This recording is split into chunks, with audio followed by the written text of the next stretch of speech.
What is up, everyone, and welcome to another Armchair Athletes live stream. My name is Corey. Happy late Thanksgiving. I hope everybody had a good Thanksgiving holiday. If it is your first time tuning in, make sure you subscribe. Make sure you hit the like button. We are doing plenty of fantasy football homework for you ahead of Week 12's action. We already had some thrilling games, 3 of them on Thanksgiving. So again, if it's your first time, I'm Corey. This is Armchair Athletes. I do plenty of fantasy analyses, case studies. At the end of this thing, after I go over 6 fantasy football sells, I will be going over all of your fantasy questions in the comment section below. One thing I am curious about is when is your trade deadline for fantasy football? Mine is coming up in a week, so I'm just wondering where you guys are at. That way I can kind of augment my content and tailor make it to what you guys are looking for. If your deadline's over, I'm not going to tell you who you should be trading for or selling and that type of thing. I'm just going to talk about waiver wire things and what we can do as we approach the fantasy football playoff push. We're already there. So basically, who's going to have the best fantasy football schedules? Weeks, I would say 15 through 18. But if your fantasy football playoffs start before or after what I just said, we can also hone in on that. So before we get going, make sure you follow us on all of our social media platforms. Those links are in the description. And this one's super important, guys. It's new. If you are confident in your sports research like I am, make sure that you go and join Underdog Fantasy. It's got the cute little dog silhouette with the yellow around it. By hitting the link in the description, use promo code Corey0410, so CORY 0410, to get your deposit match dollar for dollar up to $100. So you put 20 in, you come out with 40. You put 40 in, you come out with 80. You put 100 in, and you are dealing with $200 of betting money. You're betting overs, unders. You're doing a feature called Rivals, if you like that, where 2 players are pinned against each other, and maybe, let's say Tyler Boyd gets a 25.5-yard leg up on Jamar Chase for a game, and you predict who's going to get more with that 25.5-yard cushion, that kind of stuff. So it's a great app that lets you guess those overs and unders and gives you constant fantasy football updates.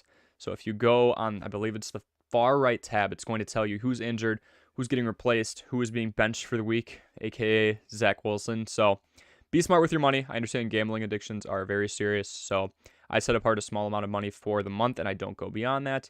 That's something I do. See what works for you. Otherwise, there's many resources if you get caught up in a bit of a blunder, but just be careful with what you're doing. Just wanted to give you all an opportunity to jump in and take advantage of a deal. I mean, go and get your deposit matched. Double your money before you even bet on anything. If it doesn't work out too well, you've still got the extra money there.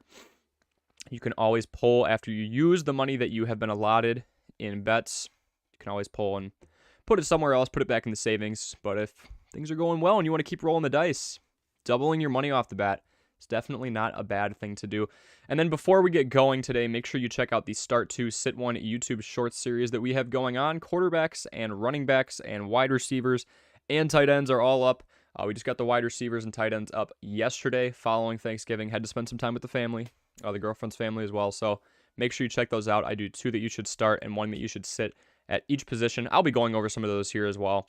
And of course, after I go over these 6 people that I believe you should sell off in one way or another, make sure that you drop all of your fantasy football related questions in the chat below. We will always be holding fantasy football Q&As following the information that I'm going to be providing here. So without further ado, let's get to the Week 12 sells. People you need to deal before the dip, as I put it in the thumbnail, before the value really plummets. So for starters, let's go with Mr. Trevor Lawrence, somebody I've been a big fan of, really, in terms of a fantasy football backup or in deeper leagues, just somebody you want to go with. Trevor Lawrence may be an appealing grab for some. He has scored 15 or more points in 4 of his last 5 weeks. If we look here, okay, Corey, it looks nice. Looks like he's been doing well. He's above 15 points 80% of the time over the course of the last 5 weeks.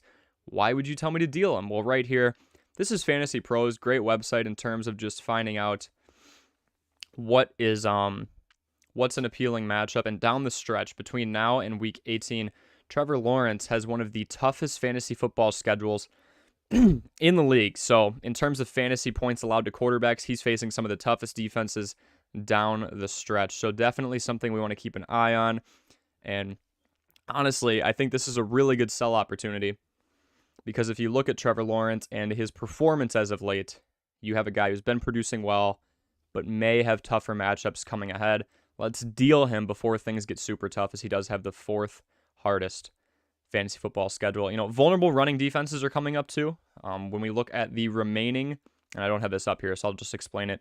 Remaining rush defenses, Jacksonville is in the top 10 for easiest rushing defensive matchups in relation to fantasy points allowed to running backs. So that is going to provide plenty of opportunity to Travis Etienne. Now, of course, the game script completely goes out of the window. If Jacksonville starts getting blown out in some of these matchups, then you'll see them throw everything out the window and just start to go throw heavy. But with vulnerable run defenses coming up, I expect the Jaguars to run their offense through Travis Etienne a lot more until there's a blowout or they see some major chance for exposure in the secondary. So tough passing defenses coming up and pretty optimal situations for the running game for Jacksonville. So not seeing a whole lot of opportunity for Trevor Lawrence coming up, but he has been performing pretty well. So I do want to point out that there is value there, value that you should be able to deal with. Let's go to the running backs. Elijah Mitchell, somebody that I actually did a YouTube short on not too long ago. Let me adjust the screen there. Sorry, folks. In relation to Christian McCaffrey, he actually had more touches than Christian McCaffrey. In his first week back, it was 19 to 18. Next week comes across, and he has 9 touches to CMC's 14. So while Elijah Mitchell does produce well, the Mitchell situation is the perfect example of the second of our 3 fantasy factors. He has availability, he has productivity, but he does not have opportunity. He's not going to get nearly the amount of touches that we've seen before. Mitchell is now healthy, and he's averaging over 5 yards per carry. So again, healthy, that's availability. Averaging over 5 yards per carry, that is productivity. But he is sitting behind Christian McCaffrey in an offense that still utilizes Deebo Samuel as a running back from time to time and makes it nearly impossible for Mitchell to get a healthy amount of touches. After seeing Mitchell involved in a surprisingly high 35% of snaps the week prior, he was in for a more modest 22% this past week, with just 9 touches to CMC's 14. Let's keep going in the backfield here. We have James Conner coming up next. I've been harping on this guy, and this is more of a shallow league move. If you are in an 8-team or a 10-team, maybe a 12-team. I mean, obviously, we're talking about trades here. Do not drop this man. He has too much value for you to just drop. You can definitely get some value out of him in the form of trades and the returns that you'd be getting through trades. I've been saying the inefficiency is going to catch up with Conner sooner or later. He was once again bailed out by a touchdown and yet another performance where he gained south of 4 yards per carry. So Kyler Murray is also slated. Oh, excuse me, we're cycling through things here. My mistake. What is going on?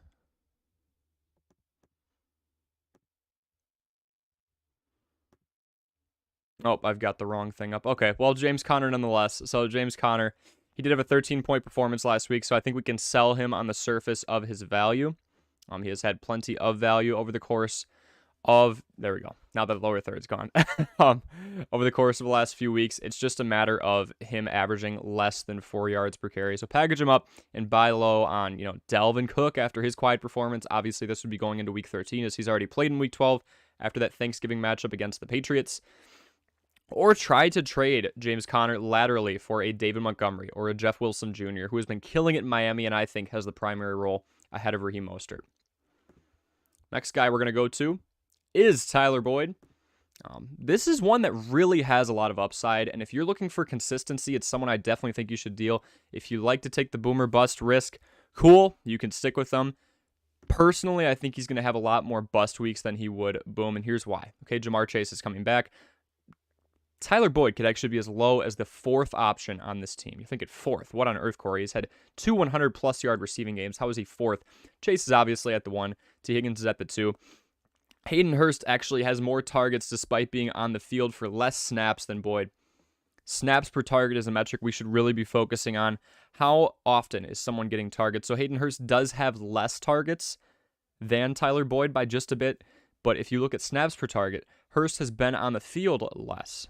And now he's healthy. Everything is good. So if Hayden Hurst is out there with Tyler Boyd, he is actually getting the ball more often. His snaps per target is lower than this 9 mark.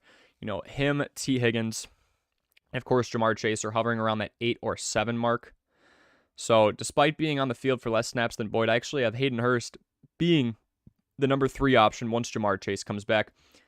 Nonetheless, we have Tyler Boyd averaging 6 targets per game in his last 3 games, so I say it's time to package him up in a deal before that usage does take a dip with everyone healthy, with Jamar in, with T. Higgins in, with Hayden Hurst in.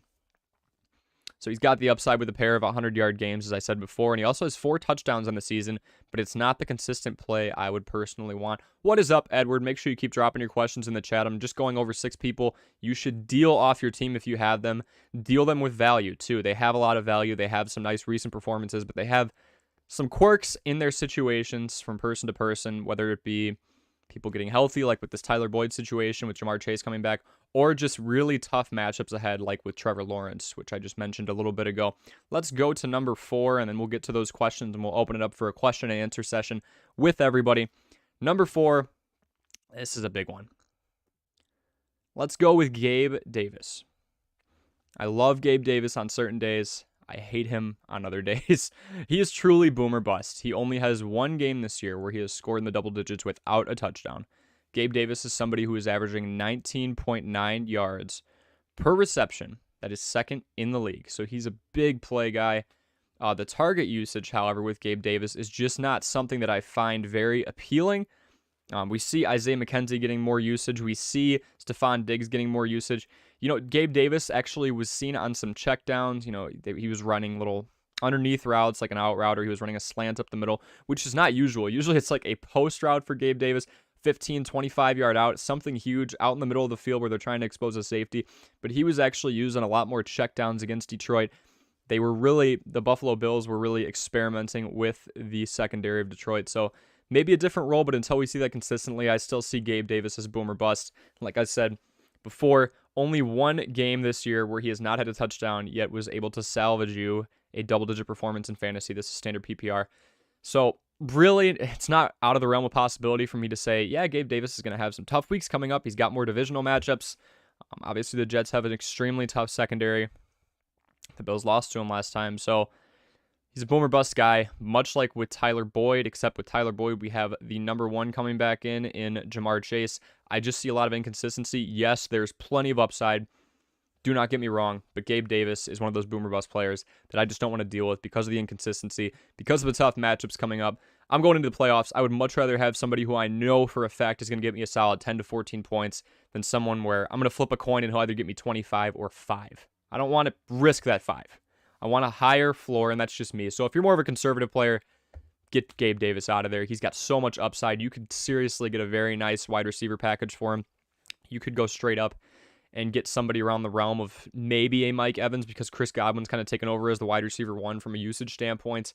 From a snaps per target standpoint, you're going to see me emphasize that stat a lot more.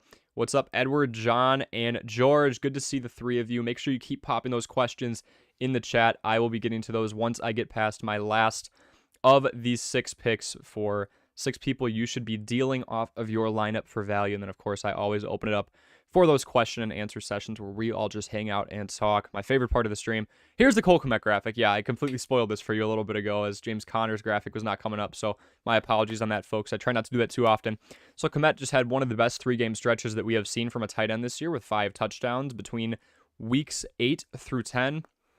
Oh my goodness, when you talk about somebody who really had one of the best stretches we've seen in a while, obviously Travis Kelce and Mark Andrews and George Kittle, they have those stretches routinely. But Cole Kmet all of a sudden becoming a top 12 tight end when you talk about fantasy points per game because he's got those 5 touchdowns in such a narrow stretch. I'm not big on him, okay? We still are riding off that high. It's only been 2 weeks now since he had multiple multi-touchdown games in a row. That's a tongue twister. Here is why. He is on Chicago, and that stat we are looking at, bottom left, don't focus on the other 2. That's like last 3 and last 5 or something like that, games played. That bottom left stat, 40.15%. If you've been on the stream for a while, you understand exactly what that is. That is the amount of time or the proportion of plays where Chicago will pass the football. They are lowest, 32nd in the league. So right there is a red flag for me.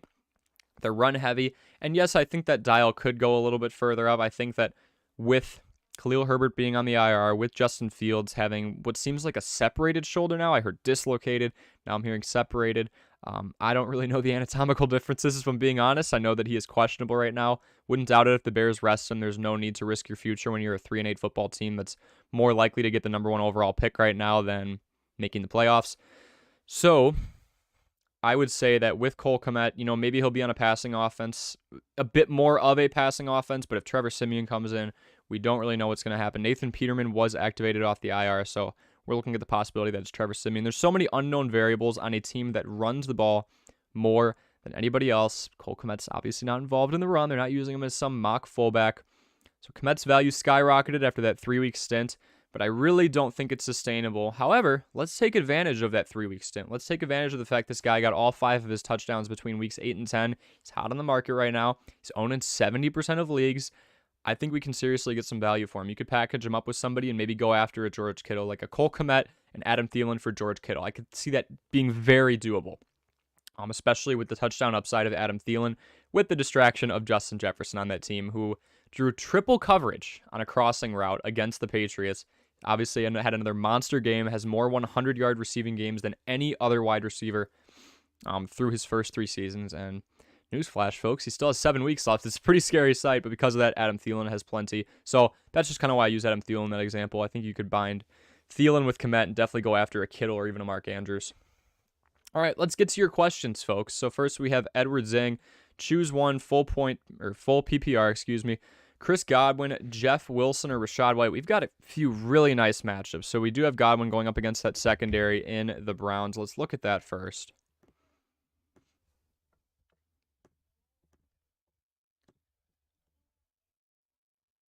And again, if you guys are just dropping in, make sure you leave a like, make sure you subscribe. We are almost at 300 subscribers, really trying to grow the crowd of all of you, trying to help out as many people as humanly possible.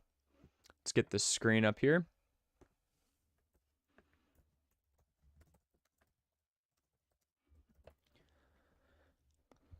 Godwin, in my opinion, the decisive number one, the decisive wide receiver one over there in Tampa Bay.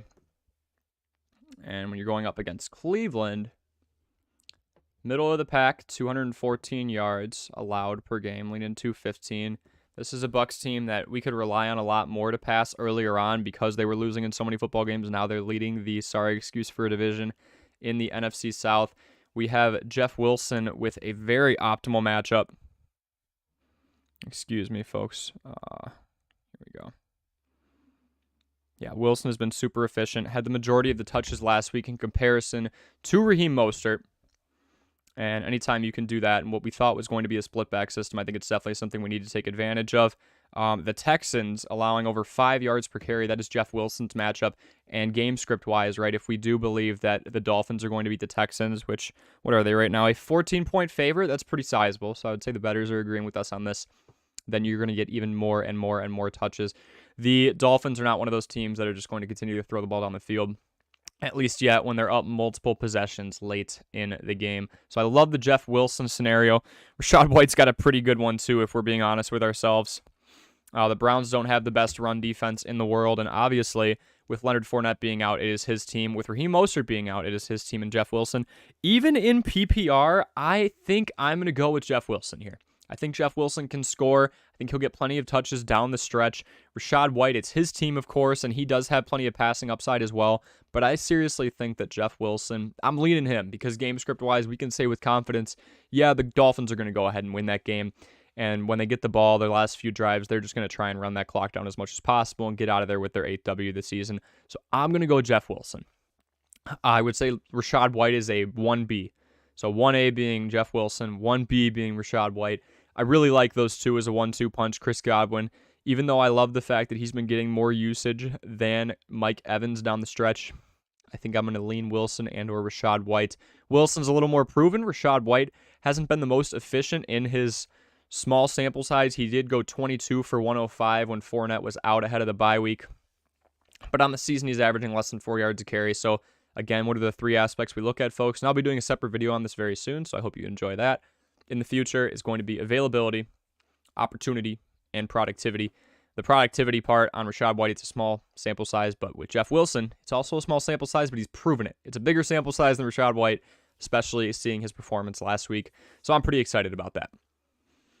John Doe, Corey, in your experience, is it more beneficial to stream special teams each week? Said it before, I'm never truly impressed with the 49ers special teams, yet they are rated so high. I'm a sucker for rankings. Yeah, John, it's really hard to look past if you're in ESPN Fantasy Football, which I'm assuming most of you are. I think that's the most commonly used app. You see a green number 2 next to them, or they're averaging 8.9 points a game. You have to look at the strength of competition in the past. So let's look at the 49ers. If we go projections too, it's very tough to go with somebody when somebody else in your lineup is projected to score 3 more. But if you can find justifiable reasoning to pick them over that person, we're going to go with it.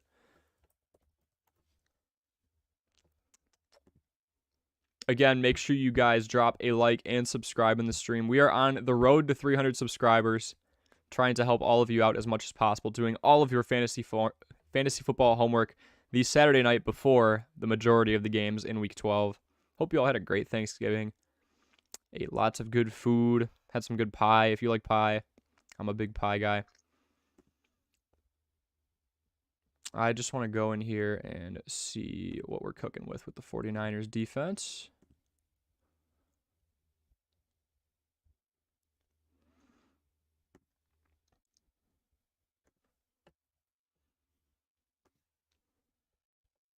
Typically with the defense, it's kind of hard for you to be fooled. 8.8 points per contest. 9 interceptions. 12 turnovers. That could be higher on the year. It's really just the points allowed. No, we got taken to a whole new tab, didn't we? Yeah, anytime you have a team that's only allowed over 20 points twice this year, I know it's to Kansas City and then Atlanta, I'm not crazy about that. If you look at their remaining competition, New Orleans not too scared of that offense outside of Alvin Kamara and Chris Olave, especially with Andy Dalton as the signal caller there. I feel like the ceiling's only going to get so high. Miami's a dangerous one. Tampa Bay's got a pretty firm 1-2 punch in Mike Evans and Chris Godwin, obviously not in that order. Seattle's pretty balanced between Kenneth Walker III, and then you have DK Metcalf and Tyler Lockett. Noah Fant coming on strong as well. Washington, horrible offense. Las Vegas can't figure anything out. And then Arizona, if they're full strength with DeAndre Hopkins, Rondale Moore, Greg Dortch, obviously no Zach Ertz, unless he comes back late. I don't think he will. Could be a scary matchup there. They don't have the hardest schedule coming back, and I know you're saying you're not impressed with them, John, but we've got 13 points, 22, 15, 8, 10. Anytime a defense can get over 5 points, in my book, I'd say 6 or 7 points. I'm impressed, and this team has a ton of upside. You can stream defenses if you would like. The risk you get is if we've got a few more bye weeks coming up and all of a sudden you just have a ton of high-flying offenses, you start thinking, oh boy, do I really have a good pool of options to choose from here? If we look at roster percentage, I'll look at some below 50% for you. The Titans aren't bad. They get filleted in the secondary, so I'm actually shocked that they are ranked 10th right now. They give up, I think they are bottom 5 in passing yards allowed. Keep in mind, they do play the Indianapolis Colts and the Houston Texans twice a year. Jacksonville's offense is pretty impressive. If we look at their remaining schedule, Cincinnati, Philadelphia, Jacksonville, the Chargers, okay, that's pretty scary. And then Jacksonville again at the end, and then Dallas, Houston, you got one nice matchup there. Again, you can stream if you would like. Nobody's really going to roster 2 defenses, and if they are, I question their priorities. But I honestly don't hate the 49ers, and I don't hate their remaining matchups either. If we look at some others that are under 50%, the Seahawks are severely slept on at 10.9% despite being 13th in the league. A team that's just going to get the job done for you, 6.5 points per game. They've only gone into the negatives on one occasion against New Orleans. They give up a lot of points. However, they are going to sack you a ton. We had a stint here where they had 19 sacks in 4 games, so just a shade under 5 per game. Plenty of turnovers. I'm looking at 7 interceptions and 10 fumble recoveries. Yeah, so we've got 17 turnovers, multitude of sacks. Even got a block in there to kind of make up for the points allowed. Seahawks are one you can kind of keep your eye on, of course. The Panthers, you really got to hope that they get a turnover or 2 because that offense is not going to hold on to the ball very long. I don't hate the 49ers, but if you're frustrated with the mediocrity, John, and if you really just want to go after somebody else who you feel has a more optimal matchup, as we just went through with a couple of those teams that are owned in less than 50% of leagues, A, they'll probably be available in like the Bengals or the Packers or the Titans, and B, the easy matchups are there. George, my man, still feeling Christian Watson over Cordero Patterson? Thanks, no problem, George. Let's take a look at these two. Christian Watson obviously going up against a pretty tough secondary in the Eagles. I wouldn't be shocked if the Eagles man up the Packers wide receiving core. It's not exactly intimidating, even when completely healthy. We are looking at Allen Lazard, Romeo Doubs, Christian Watson, Randall Cobb, and then Robert Tonyan. Then we've got a bit of a pass-catching threat in Aaron Jones, to say the very least, as well. Actually very impressive. It just kind of gets overwhelmed by the fact the Packers are underwhelming this year, and they're 4-7. Cordero Patterson or Christian Watson. Cordero Patterson's been boomer bust as of late. He's going up against a Commanders front seven that is pretty solid when healthy, to say the very least. And then Christian Watson going up against that tough secondary. Cordero Patterson's used more out of the backfield. So what we need to ask ourselves, George, is what is the strength of the opposition? In other words, how well is Washington doing against the run? They're doing pretty well. 4.2 yards a carry, top 10 in the league. That is the kind of competition that Cordero Patterson's going to be going up against. So then if we look at the Packers' target usage, strictly looking at this to see the involvement of Christian Watson over the course of the last couple of games, obviously 5 touchdowns in the last 2 games is something that we're not just going to bat an eye at. So he's got 14 targets in the last 2 contests. That is more than anybody not named Allen Lazard. So he's beating out Robert Tonyan, despite the fact Robert Tonyan has the best catch percentage of anybody over 15 targets on the team. Still don't really understand that one. Romeo Doubs has been hurt. Randall Cobb has been in and out. And then Allen Lazard with that 15. Allen Lazard's, I think, still is their one. Christian Watson definitely taking over that 2 spot right now since Romeo Doubs has been out. Doubs did have a nice start. Yeah, 5 touchdowns. He's already matched Lazard. And that's not saying much. It's not too impressive of a passing offense in Green Bay. But Christian Watson, I think, from a PPR standpoint, as long as he gets a few looks and can get a few catches, I'm probably going to go with that. So that was for George. George, I think I'm rolling Christian Watson over Cordero Patterson. Edward, also am I starting David Njoku, Tyler Higbee if he plays, Greg Dulcich, or Taysom Hill. Taysom Hill is so unique, Edward, because yes, he does get some handoffs out of the backfield, and that's pretty unique. We look at a guy like Taysom Hill and we go, oh, all right. I mean, usually you don't have a tight end getting 5, 6, 7, 8, 9 rushes in a game. So that is pretty cool. Let's look at the situation with Njoku, because we do have a team with 2 very impressive wide receivers. Donovan Peoples-Jones, if you haven't picked him up yet, oh my goodness.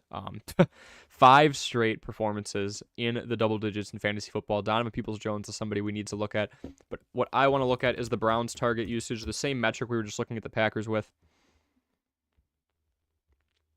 Again, if you guys are just stopping in, make sure that you leave a like and subscribe. I'm Corey. This is Armchair Athletes, and we are doing your fantasy football homework ahead of Week 12.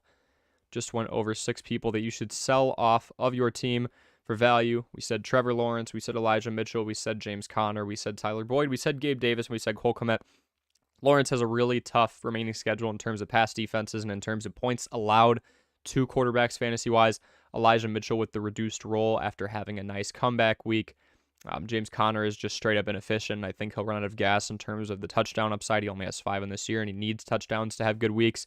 Tyler Boyd is going to have his role reduced with Jamar Chase coming back. Gabe Davis is 2 boomer busts for me, and Cole Kmet is a tight end who just had 5 touchdowns in 3 weeks, yet he is on the most run-heavy offense in the league. So this is for Edward now. We're talking about David Njoku, Tyler Higbee if he does play. And another thing we need to think about, Edward, if someone's not for certain by Saturday, even if they do play, and we're talking about Higbee right now, he's probably going to have a reduced role. Just because they play, it doesn't mean they have to be out there for their normal snap count percentage. So with Njoku just coming back, he did just have the 3 targets.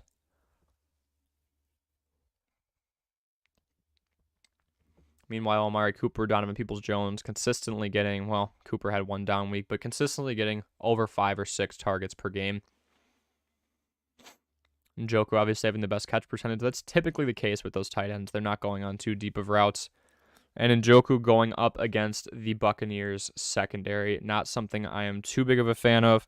If we go through the rest of your slate here, I am looking Tyler Higbee against the Chiefs. That is very enticing if he is healthy. Greg Dulcich or Taysom Hill. Dulcich has had a bit of a downturn after 3 straight weeks where he scored in the double digits. Going up against the Panthers. Another nice stat we can look at here is just fantasy points allowed to tight ends. So I'm not just going to look straight up at the points. I'm going to look at the usage as well.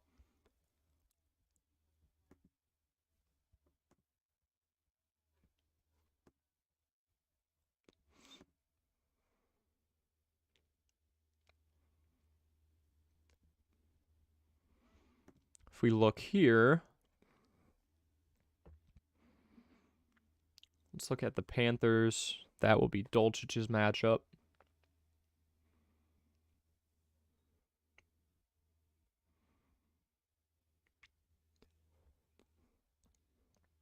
So middle of the pack, allowing about 5 receptions per game, 47 yards per game.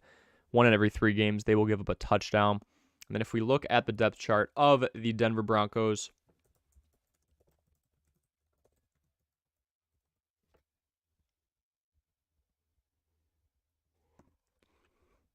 obviously we had Jerry Jeudy out before. He is still out, so is KJ Hamler. So we're pretty much looking at the Cortland Sutton and Greg Dulcich show. Saubert should get some action. Hinton has been getting some action as well. Had a nice long touchdown last week, if not the week before. Latavius Murray is going to have a really enticing matchup with the Panthers, as they have one of the worst run defenses in the league. And if we keep looking down,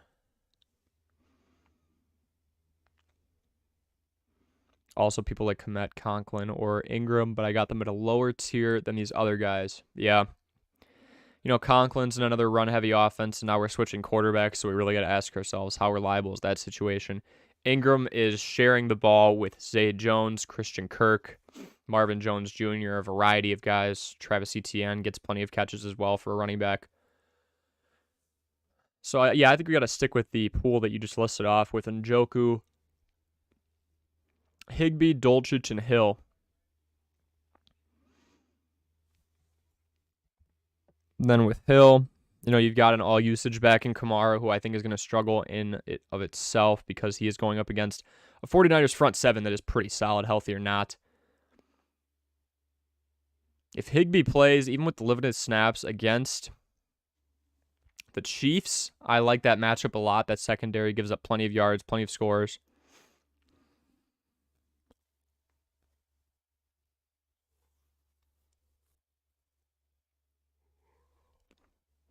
I don't love Njoku because we do have Peoples-Jones and Amari Cooper tearing it up, and it's still a run-heavy offense there. That is the identity of the Cleveland Browns in running it to Nick Chubb. And Kareem Hunt, whose usage has gone down as of late.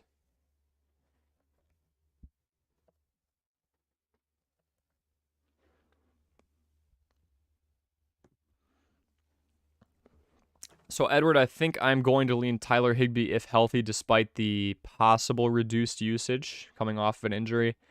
Then I would go Njoku, then Dulcich, then Hill. Really not a big fan of Hill. You know, it's enticing. Yes, if he gets a touchdown on the ground, that's cool because he's being used in a way that most tight ends are not. However, especially in standard PPR, we need the extra yards and we need the extra points through the air. You know, when somebody gets a reception, and Taysom Hill's just not catching a whole lot of passes. He's mostly being used as that utility player, which, while it's cool to watch, I'm not the biggest fan of from a fantasy football standpoint. So let's go Higbee, then Dulcich. Those are probably my top two between that pool right now, Edward. I think Komet, there's a reason he was my sell. Owned in plenty of leagues. I'm shocked he's actually open. You know, some people are maybe realizing, okay, he had a nice stretch of games, but he's in the most run-heavy offense in the league. Conklin's, you know, switching quarterbacks, obviously, and then Ingram's just got too much to compete with, in my opinion, especially when you have a pass-catching back like Travis Etienne, and somebody who's so efficient out of the backfield as well. So, let's go Higbee or Dulcich for you, Edward.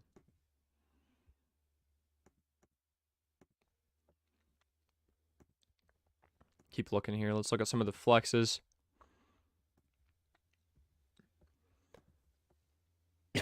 Just in terms of availability, who's open for you all?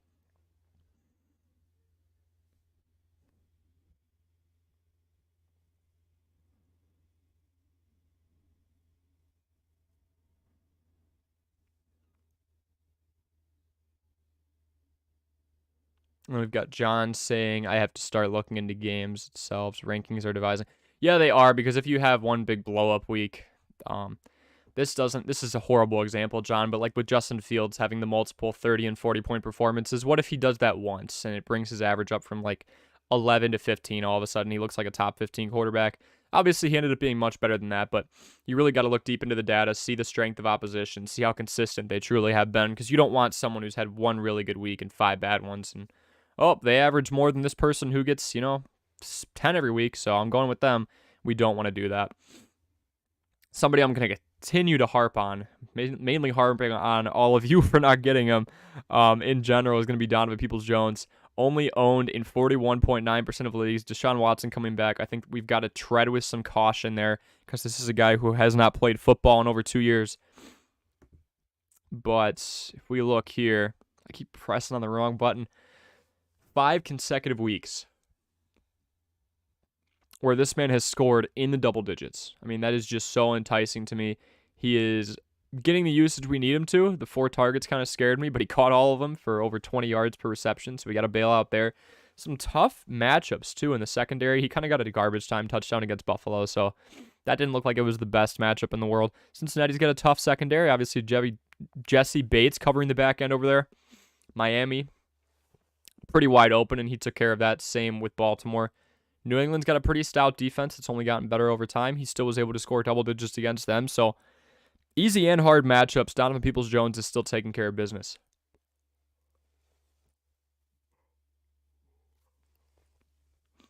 Another one we can look at, Cam Akers. I picked him up in a couple of leagues. Not crazy about anybody who's averaging 3.1 yards per carry. But nonetheless, still an option we can definitely go with. He does have some pretty easy matchups coming up. Kansas City giving up plenty of yards per carry. Seattle's up there as well. Las Vegas, yep.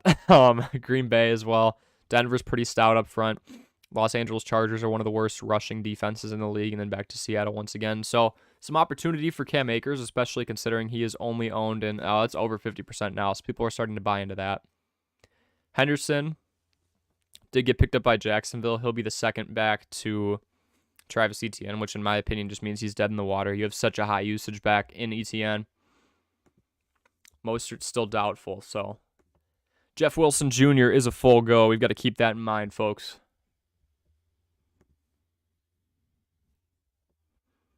Yeah, I mean, Darrell Henderson Jr. being the backup for a guy like Travis Etienne. He's getting 14, 30, 27, 15, 12, 13 touches. Some of that coming when he was sharing the backfield with James Robinson. Let's look back in here. Got Edwards saying, it's worrying because Higbee's game is at 425 and he's questionable, so I play the risk of losing out on him while Njoku and Dulcich have played. Let's go between Njoku and Dulcich, and I would probably take Dulcich, Edward, because it is a losing scheme. It's a losing play scheme in terms of seeing how many games the Broncos have dropped. They're probably going to go pass heavy second half, so I think Dulcich has some more upside against that defense as well. So I like Dulcich against the Panthers. Even though I think that, I don't know who's going to win that game. I think the Broncos should win it, but there's plenty of exposure in that secondary, so I'm going to go Dulcich. Yeah, if we don't want to play with Higbee and he's got that 425 slot, it's what I hate about the West Coast games is they always air later, right? That's something I'd definitely consider doing.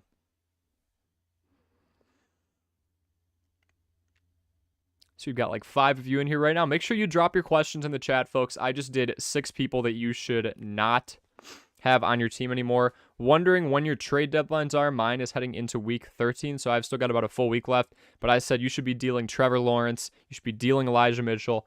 You should be dealing James Conner. You should be dealing Tyler Boyd. You should be dealing Gabe Davis and Cole Kmet. Those are guys who have boomed as of late, but have inoptimal situations coming up. Obviously, in the situation of Tyler Boyd, we've got a guy named Jamar Chase who's going to be healthy pretty soon. Gabe Davis is just so extremely inconsistent for me. We were seeing Isaiah McKenzie get more and more of a major role. Cole Kmet's in the most run-heavy offense in the league, and we've got some really tough matchups coming up against that, or for that team against the Jets and the Bills. Trevor Lawrence has one of the toughest remaining schedules from a fantasy football standpoint for points allowed to quarterbacks coming up. It's 4th toughest in the league according to Fantasy Pros. Elijah Mitchell, reduced role. James Conner, extremely touchdown reliant and inefficient nonetheless on the ground, averaging less than 4 yards per carry, something I'm usually really tentative with because productivity is going to lead to less use. Those sections leak into one another, folks. I mean, availability, opportunity and productivity. If you're not productive, you're not going to get as much opportunity. That's just how it works in the NFL. It's a business. They're looking for somebody who's going to produce at a high level for them. So all teams are. So that's something we definitely want to keep an eye on. If we go back here,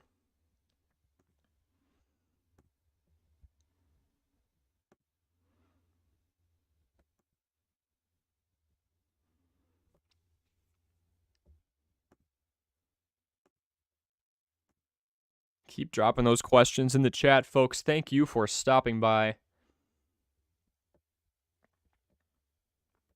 Other people we can pick up. I know Isaiah Likely had plenty of upside when Mark Andrews was out for a pair of weeks.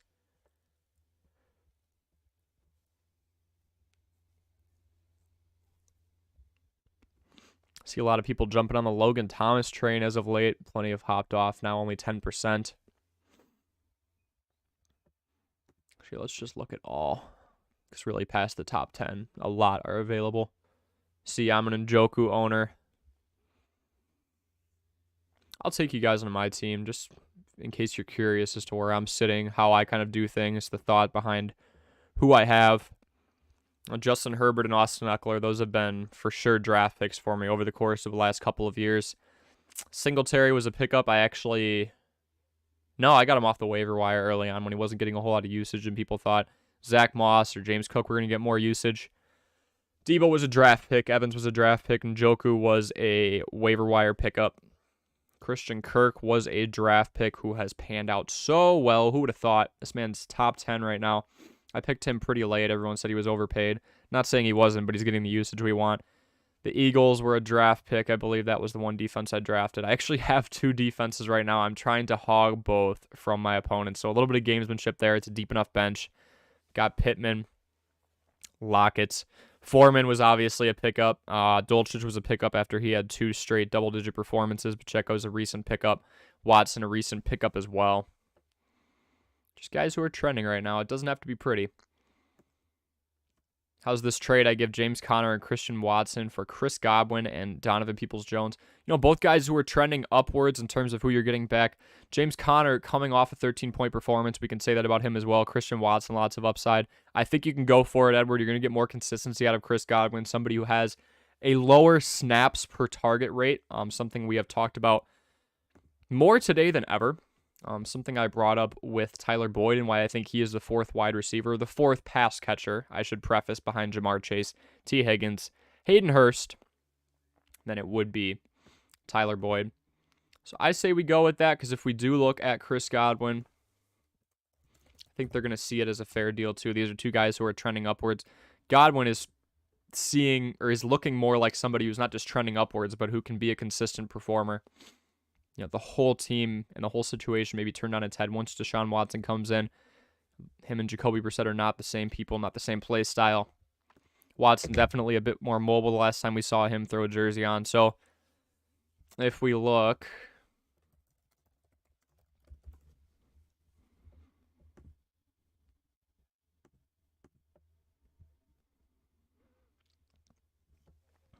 so see how Mike Evans does have more targets, but snaps per target is what I want to look at. Because we just want to assume these teams are going to be at full strength.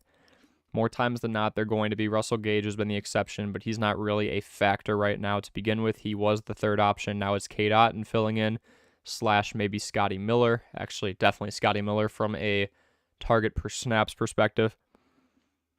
But with Mike Evans, all we'll do is 536 divided by 76. So for every 7.05 snaps, Mike Evans is getting the ball thrown in his direction.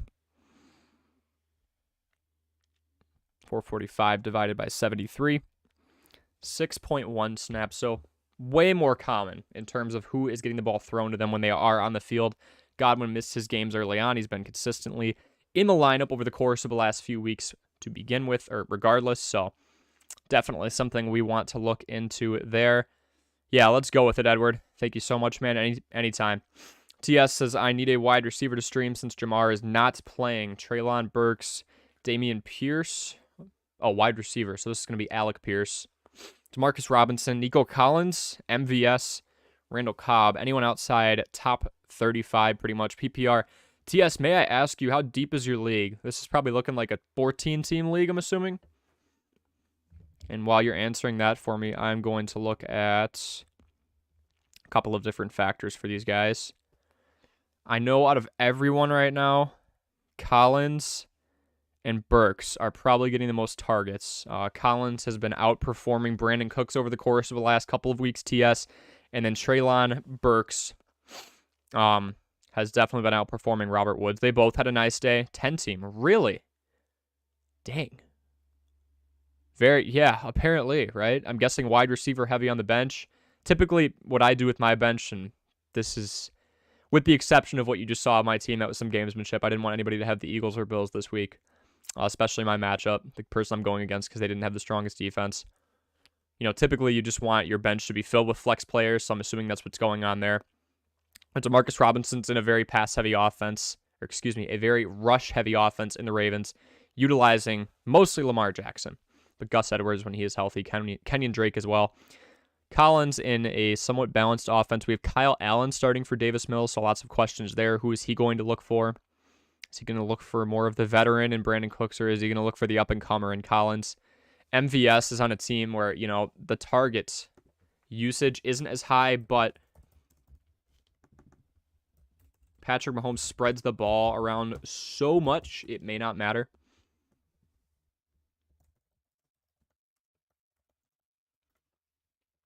Again, make sure you guys like and subscribe. We're on the road to 300 subscribers, trying to help as many of you out as possible doing your fantasy football homework here on this Saturday night ahead of the Week 12 Sunday slate.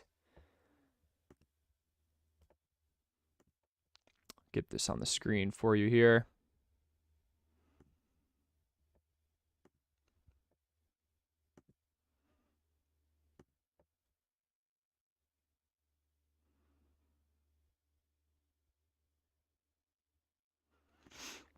So MVS, the fourth most used target, but again, I'm just not going to be a big fan of somebody who's getting 4 targets, then 4 targets again. The catch percentage isn't too high. I think there's a lot of upside with that Chiefs offense. So TS, let's strike MVS. Let's strike Demarcus Robinson. I'm really not a big fan of that, especially with Bateman, with Mark Andrews.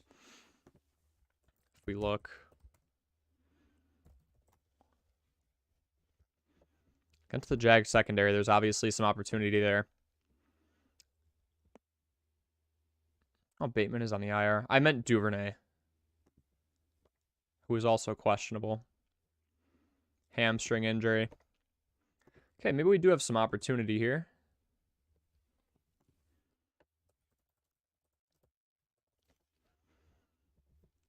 Against that secondary, this might be more enticing than I thought. Mark Andrews is going to vacuum in plenty of those targets. Question with Demarcus Robinson is if he plays. It's a hip injury. Return to a full practice Friday. That's usually a pretty good sign. So we're going to consider Demarcus Robinson. Nico Collins. That's what's going to end up being a pass-heavy scheme down the stretch. I do think that team will lose to the Dolphins. And it's a weak secondary, so I like Collins a lot, actually. MVS against the Rams secondary, not the biggest fan.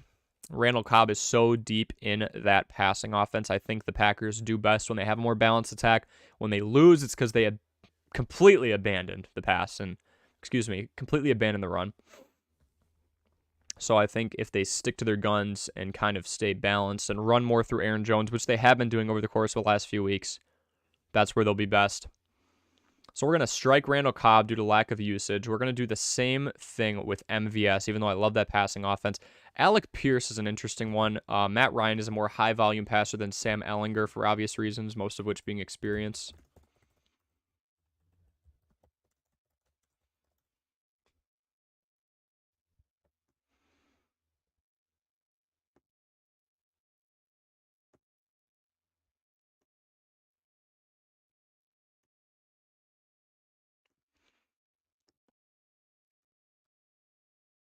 We look here.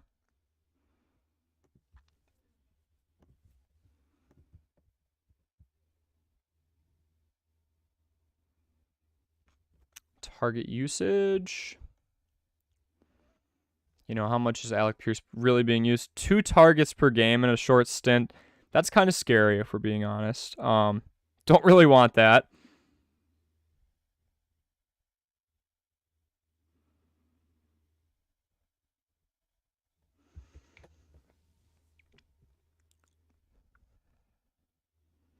2 and 2 and then 8.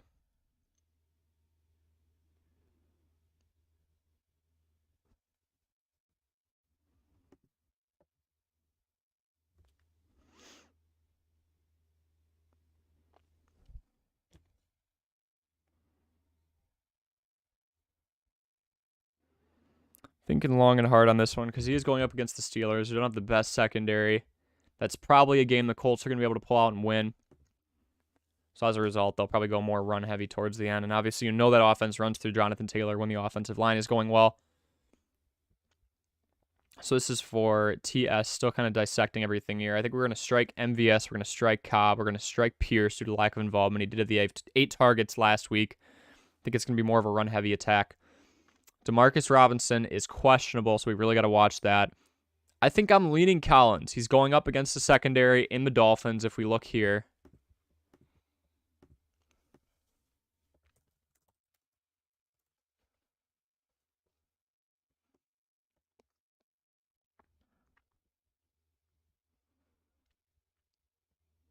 Miami top, or it'd be bottom 10 in the league in terms of passing yards allowed. That has gone down as of late. Was a lot higher. I think Collins will be able to expose that. And if the Texans are down, look, it's a backup quarterback going against what some people are calling a Super Bowl contender in the Miami Dolphins. I am leaning Collins because he's going up against a pretty weak secondary in a game where they're probably going to be down, the Texans, multiple possessions where it's just going to turn into a throw-heavy scheme. Burks, he had one nice week. Collins has slowly been starting to take over in comparison to Brandon Cooks. I'm going to go Collins. TS, that's a very competitive league. Holy cow. 10 team. Dang. Val's, good to see you back again. Should I trade Rachaad White and Hollywood Brown for A.J. Brown and DeAndre Hopkins? I am 5 and 6. Rachaad White and Hollywood Brown for A.J. Brown and DeAndre Hopkins. I'm not sure you're going to be able to pull that off. Rachaad White has a lot of appeal going forward, especially with Leonard Fournette being out and Rachaad White being the more efficient back, albeit not by much, but he is younger and just healthy right now.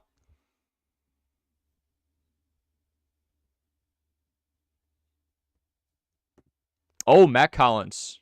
Oh, on the Raiders. Okay, thank you.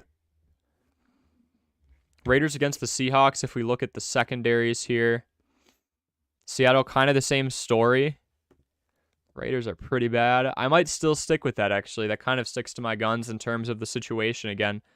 Not the best team. I expect them to be down, and in the second half, I could see them definitely going throw heavy just to try and climb their way back into the game.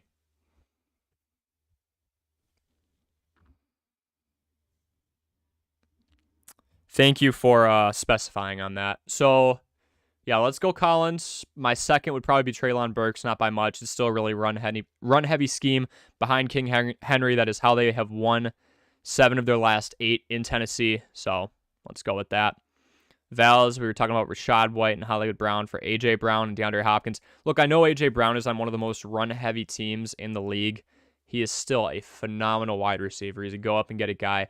Has plenty of red zone targets. It's pretty much just him, Devontae Smith on that team in terms of just consistent pass catching, especially with Goddard out.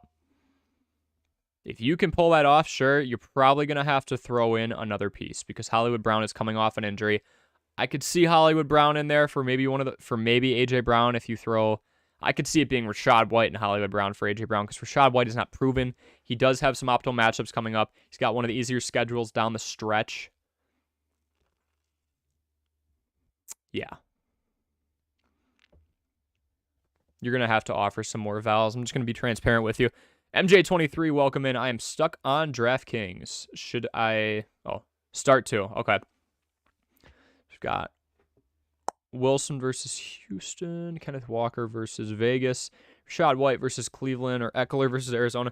So Eckler versus Arizona, I think that's automatic. Arizona doesn't have one of the best rushing defenses in the league. It's actually toward the bottom half. If we look at a yards per carry standpoint, and again, this isn't the only stat you should be looking at, but I love it because it does focus on efficiency. Now, this is skewed if we look at like the Eagles, right?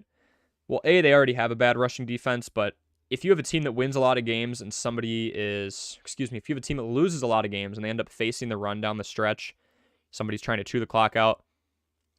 Yeah, they should be planning for the run, but sometimes the backups are in, that type of thing. So it will skew the data, and that's kind of why you see Detroit here. That's why you see Houston here.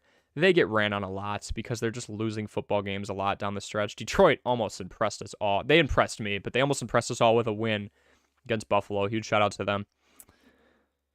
So if we are talking Austin Eckler here, going up against an Arizona team that's allowing 4.5 yards a carry. Eckler, in my opinion, is a must-start no matter what. I mean, he could literally be going up against the best rush defense in the league, which, in my opinion, would be San Francisco, just because of the efficiency. I mean, that is a large gap, 0.4 yards per carry difference between them and the second best team in Indianapolis and Tennessee. And with Austin Eckler, he's getting wide receiver stats as well. Not only is he top 25 in rushing attempts, in rushing yards, he's top 5 in rushing touchdowns. If you look here, this guy is so heavily involved in the pass. 12 receptions against Seattle.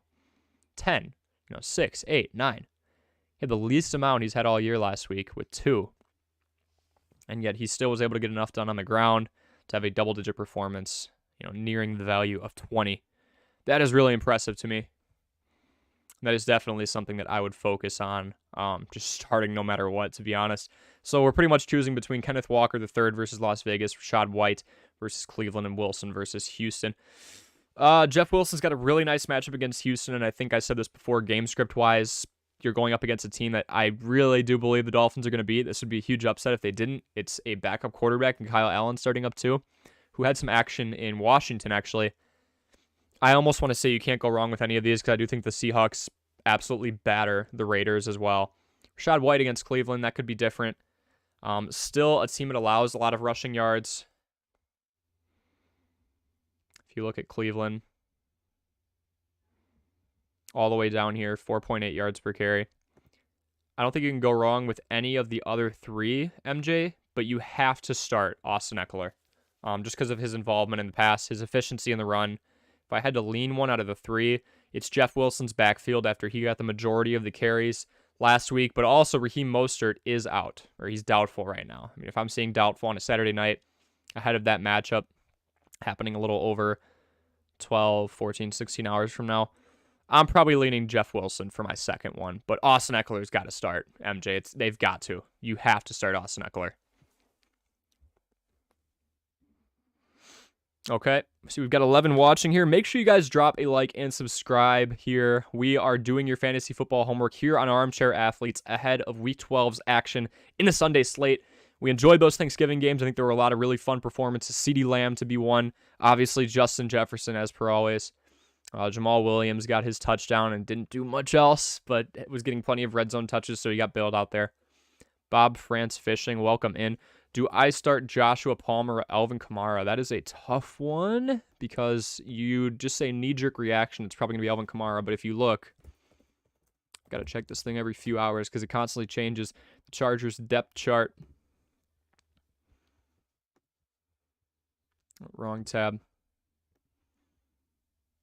That's mostly healthy, so it's just Mike Williams out right now. Guyton's still on the IR, so it's probably going to go Allen, Palmer, and then DeAndre Carter, and then Gerald Everett's going to get his looks as well. And Austin Eckler is going to take up a few targets, so we've got to keep that in mind as per always.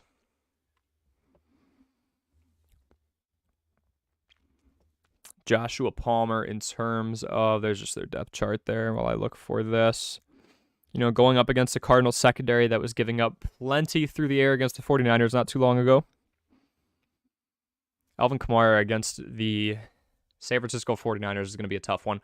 We're going to need plenty of pass involvement for Alvin Kamara. And if we look down the stretch, how involved has he been in the passing game? Hasn't been as efficient as we've wanted him to be in the running game. Hasn't scored a whole lot on the ground.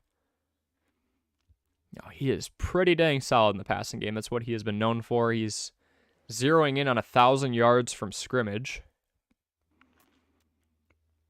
43 receptions. I mean, you can't get much better than that.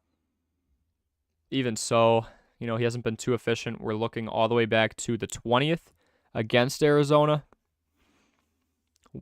in terms of the last time that he averaged more than 4 yards per carry. I'm going to go Joshua Palmer. think there's a lot to take advantage of against the Arizona Cardinals, a team that just gave up 4 passing touchdowns to Jimmy G, who's not bad, but he's not great. He's not somebody who's going to throw 4 touchdowns routinely, so you've got to be pretty weak on the back end. I'm going to go Joshua Palmer, especially if we're talking standard PPR, Bob.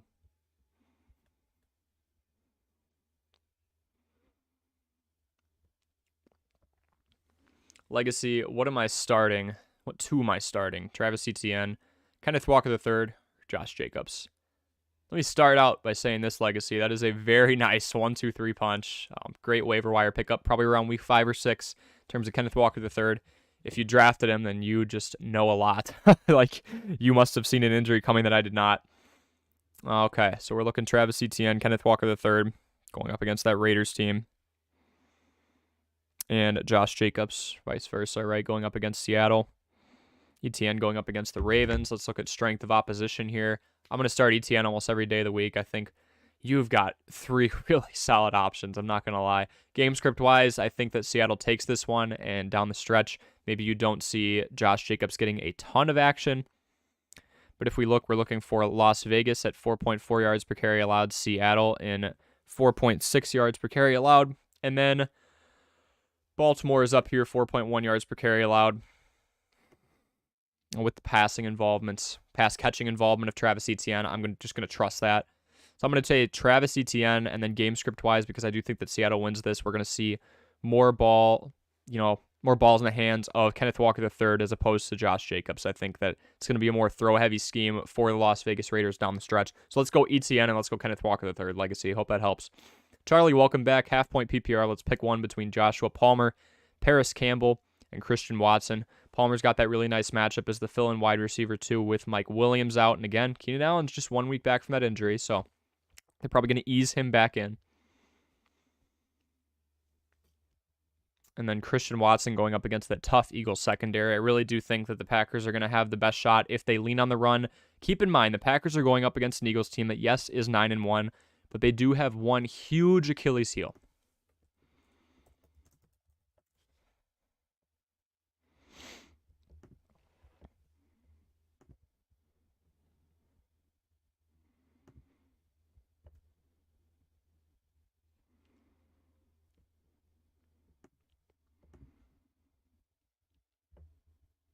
That was a long pause, wasn't it? Philadelphia allowing 4.6 yards per carry. Here's the catch-22, though. So if the Packers are able to stay in the game, they're going to continue to run it, and I think in order to do well, they're going to have to run it from the get-go. It's going to be a heavy dosage of Aaron Jones, and hopefully A.J. Dillon, if they can kind of mix it up and keep Aaron Jones' legs fresh. I know I said to drop A.J. Dillon a while ago. I just think from a game script perspective, if we are going to avoid Christian Watson, here's why it makes sense. If the Packers keep this a game, it's going to be because they're running the ball well.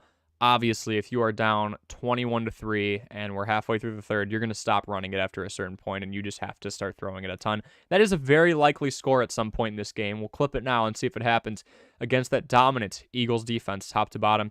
However, they're not very dominant in terms of their rush defense at certain points, allowing that 4.6 yards per carry, bottom 10 in the league. I think Packers will keep this relatively close. They'll blow it as they have against many teams this year. And Christian Watson just won't have a lot of involvement. Keep in mind, that's a great secondary that includes Darius Slay. C.J. Gardner-Johnson, who was leading the league in interceptions at one point, and many more. So then we're looking Joshua Palmer or Paris Campbell. Campbell going up against the Steelers in primetime. You know, we have a more high-volume passer in Matt Ryan.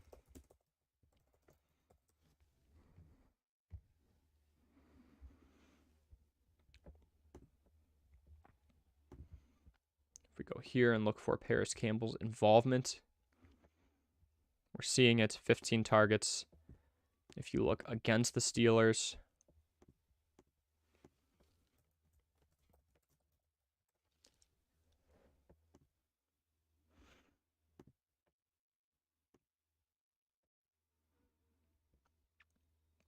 allowing the second most passing yards per game. This is actually a pretty close one. So we basically have 2 wide receiver 2s going up against relatively weak pass defenses. Arizona a little further up. You know, with the high pass volume of Matt Ryan, I think I'm going to lean Paris Campbell, Charlie, in the half-point PPR.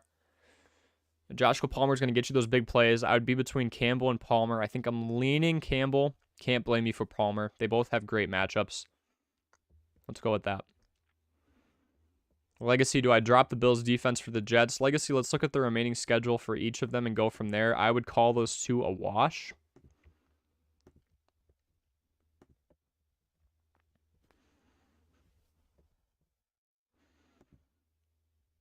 Just go in here. Don't mean to flex my 7-4 record or anything. What record are you guys at right now? Just kind of curious in terms of where you are sitting in your league's tough loss, just by 10 points. Down 7 going into the weekend, so we've got some ground to make up. Jets and Bills. Let's go all.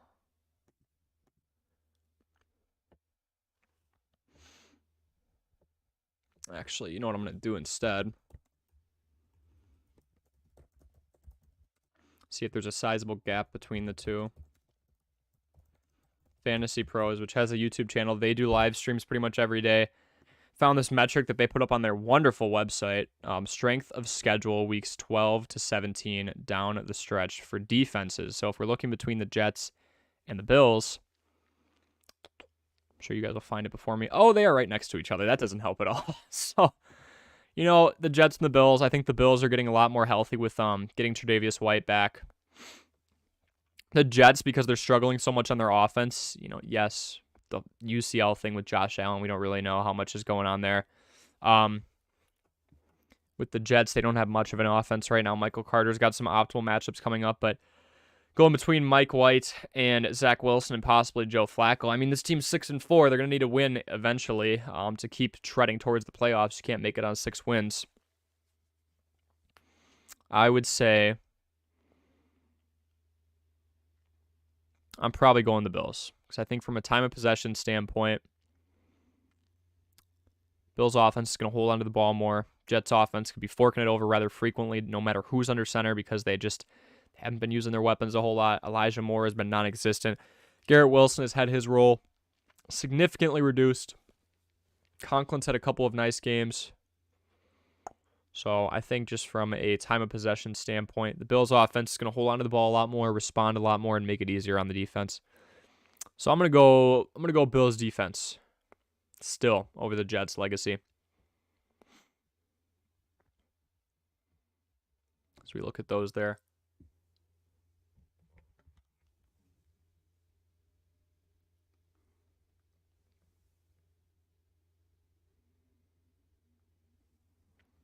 Then we've got John saying, not sure if you mentioned it since I'm at a family dinner, but is it worth starting Njoku? I don't hate it. It's not the best matchup against that Bucks team, if I'm being honest. Hasn't been getting the most involvement as of late. I mean, he's just coming back from that injury. If we look at David Njoku, and John, no worries. I appreciate you taking time out of your family dinner to watch the stream on the side. That's pretty cool. Tell the fam I said what's up. So we've got Njoku just being filed back into this lineup before. I mean, he was doing great. My issue is just Donovan Peoples-Jones has been so great. He has been hauling in a high proportion of his targets. I'm worried slightly that Njoku's not going to do as good. You know, the Bucks, if we look at... I should have just kept that tab open, guys.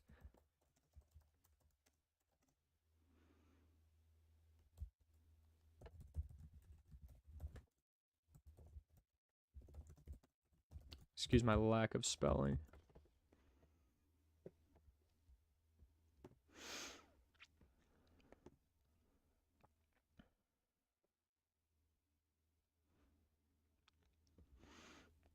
Hardest remaining schedule for Njoku. We have Donovan Peoples-Jones thriving in his role as the 2. It's going to be tough to hold on to a guy like Njoku. You know, we could go and pick up somebody else who's been productive, who I would say is under-owned if we look here. Not a big fan of Kmet. I think he's going to drop after this week. Most run-heavy offense in the league. That's not some bait I would want to bite. Juwan Johnson is basically the wide receiver 2 right now, despite being in that tight end spot. Used right behind Olave because of the absence of Michael Thomas, being used far more than Jarvis Landry, somebody who's been quietly producing and has 4 double-digit fantasy performances in the last 5 weeks. That's something that is very enticing to me if we look here at Juwan Johnson. So that is extremely attractive to me.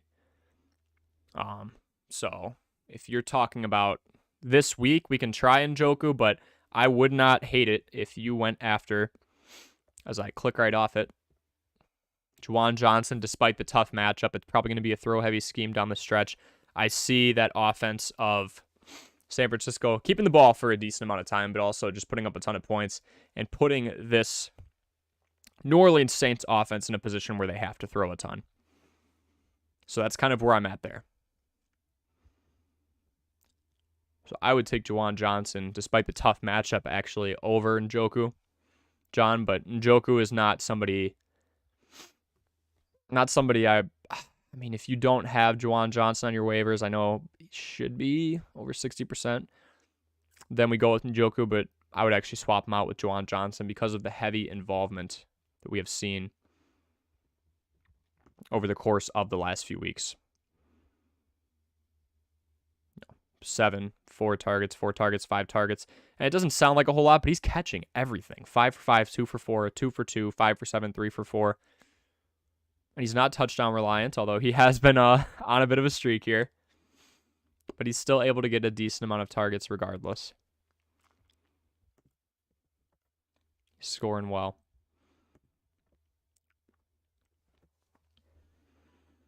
Oh, either or. He offered me that, not both. Okay, Vals, let's go back to your deal here. Oh, for A.J. Brown or DeAndre Hopkins. I was like, how on earth? That would make a lot more sense. I would go DeAndre Hopkins, Vals, because we have a team in Arizona that A, loses a lot, so they have to go throw heavy, but B is just built on the pass more. They have DeAndre Hopkins, they have Rondale Moore, they had AJ Green relatively active at some point. Greg Dortch, they went in and brought in Zach Ertz. Obviously, he's out, but it just shows how invested they are in the pass. James Conner averaging less than 4 yards per carry. It's just not a very efficient run game. Meanwhile, that team continues to invest in the pass, and the Cardinals run more plays than anybody else. So they are up-tempo.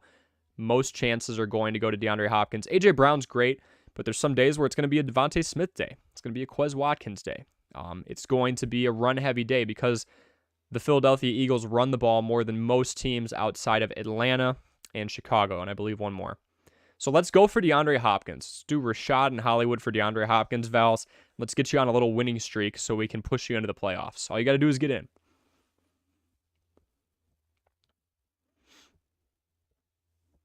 Brian says, tried acquiring Nick Chubb for Justin Fields and Dulcich, but the guy declined, said he wanted superstars. Justin Fields is a superstar. But he is hurt. That's interesting. Maybe you get somebody above Dulcich. It's kind of tough to sell a tight end like Dulcich when he has had a rough week. So, Brian, we want to sell somebody with high value. Pick up Juwan Johnson if you can right now and then just sell him that. Maybe he won't notice if he doesn't check the transactions, but I'd say Justin Fields is definitely somebody we want to throw in. Ask him what he's looking for. We don't want to take the approach of, hey, I would like this. What do I have to fork over to get this? Ask what he's interested in and try and negotiate from there, Brian. Salvage, start 2. Okay, Juwan Johnson, Hayden Hurst, and Brian Robinson. Very low on Brian Robinson right now, if I'm being honest. Antonio Gibson is more productive out of the backfield. And at first, he was just a strict pass catcher. But if we actually look over the course of the last couple of weeks, I want to look at a couple of things first.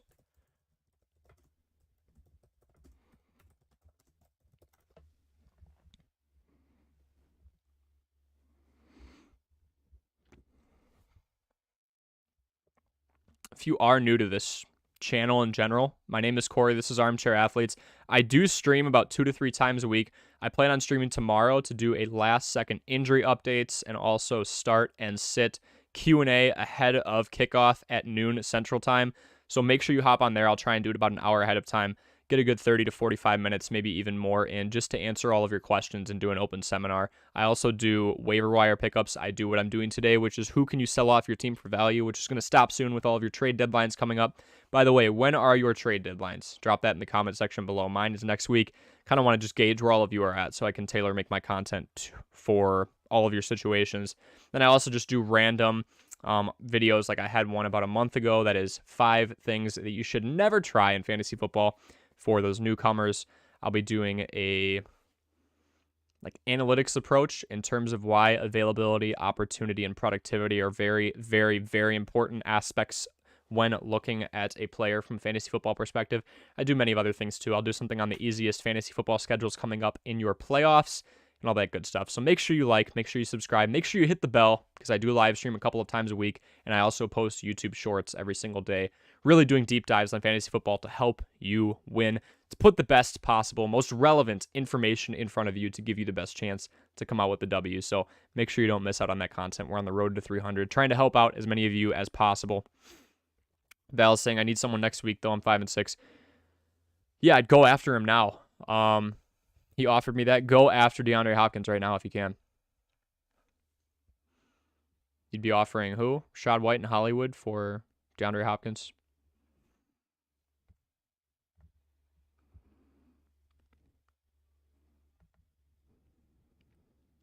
Yeah, against the Chargers. Yeah, go after him right now. Pull the trigger. And then the tight end question. So Juwan Johnson, Hayden Hurst, Brian Robinson. Not a big fan of Brian Robinson at all, and this is why. Sorry, I had this pulled up for you. So Antonio Gibson up to 68% for his snap count percentage. That is his highest of the year, despite not being too productive out of the backfield. We're seeing a significant drop for Brian Robinson from 43 to 23 snaps. Not on the field very often at all relative to what he was doing in the past. McKissick not in there, so he's still going to get a decent amount. But Brian Robinson was being used a decent amount out of the backfield. Not really a pass catcher at all, so that is one reason I'm not too interested in him, especially from a PPR standpoint. 4 catches all year. Not efficient. 3.4 yards per carry, and I was willing to dismiss that if he got enough touchdowns and he got enough red zone touches. He doesn't. This offense doesn't move very well. If we look at Antonio Gibson at first, you'll see he was strictly a pass catcher. And it was supposed to be Brian Robinson's job out of the backfield to do the rest. Now he's getting more touches on the ground than Robinson. And he's slightly more efficient. 18 attempts, 72 yards. The difference is he is consistently getting 3, 4, 5, 6, sometimes even 7 targets. Way more upside.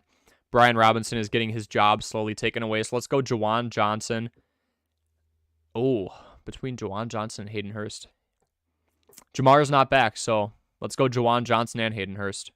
Juwan Johnson is the wide receiver 2 right now, and Hayden Hurst is one of the most highly used tight ends in the league. And he's also got a quarterback in Joe Burrow, who is top 3 in touchdown passes and passing yards. So he's going to feed everybody a decent amount. Hayden Hurst is even above Tyler Boyd, which is why he was one of my sells in terms of usage. Brian says, sucks being a Dallas fan. Happy they won and Lamb did well, but my opponent had Dalton Schultz. Yeah, Dalton Schultz has really been breaking out. You know, Cooper Rush didn't like him a whole lot. But then Dak comes back and Dalton Schultz is one of the best. One of the best in the league if we look at him. You're not going to have many tight ends in the league putting up these numbers over the course of the last few weeks. Dalton Schultz is one of them because of the heavy reliance from Dak. It goes CeeDee Lamb and then it goes Dalton Schultz. Without those 2 touchdowns, he really doesn't have that good of a week. But then you've got 6 for 54 and 1, 6 for 74, 5 for 49. These are stat lines we will take. And you can very clearly see when Dak came back from his injury, the uptick in usage is right there in black and white.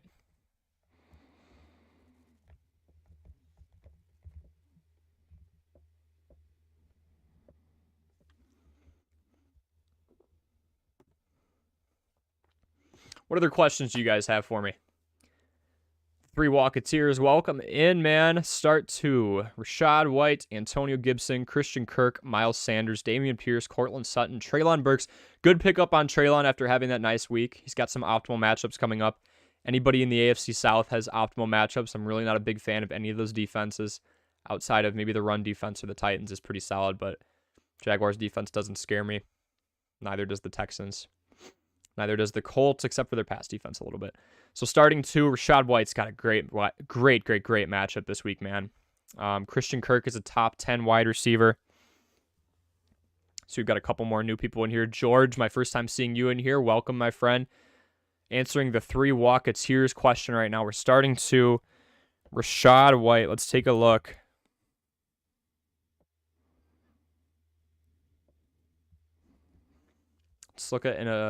Let's look at the strength of the opposition here.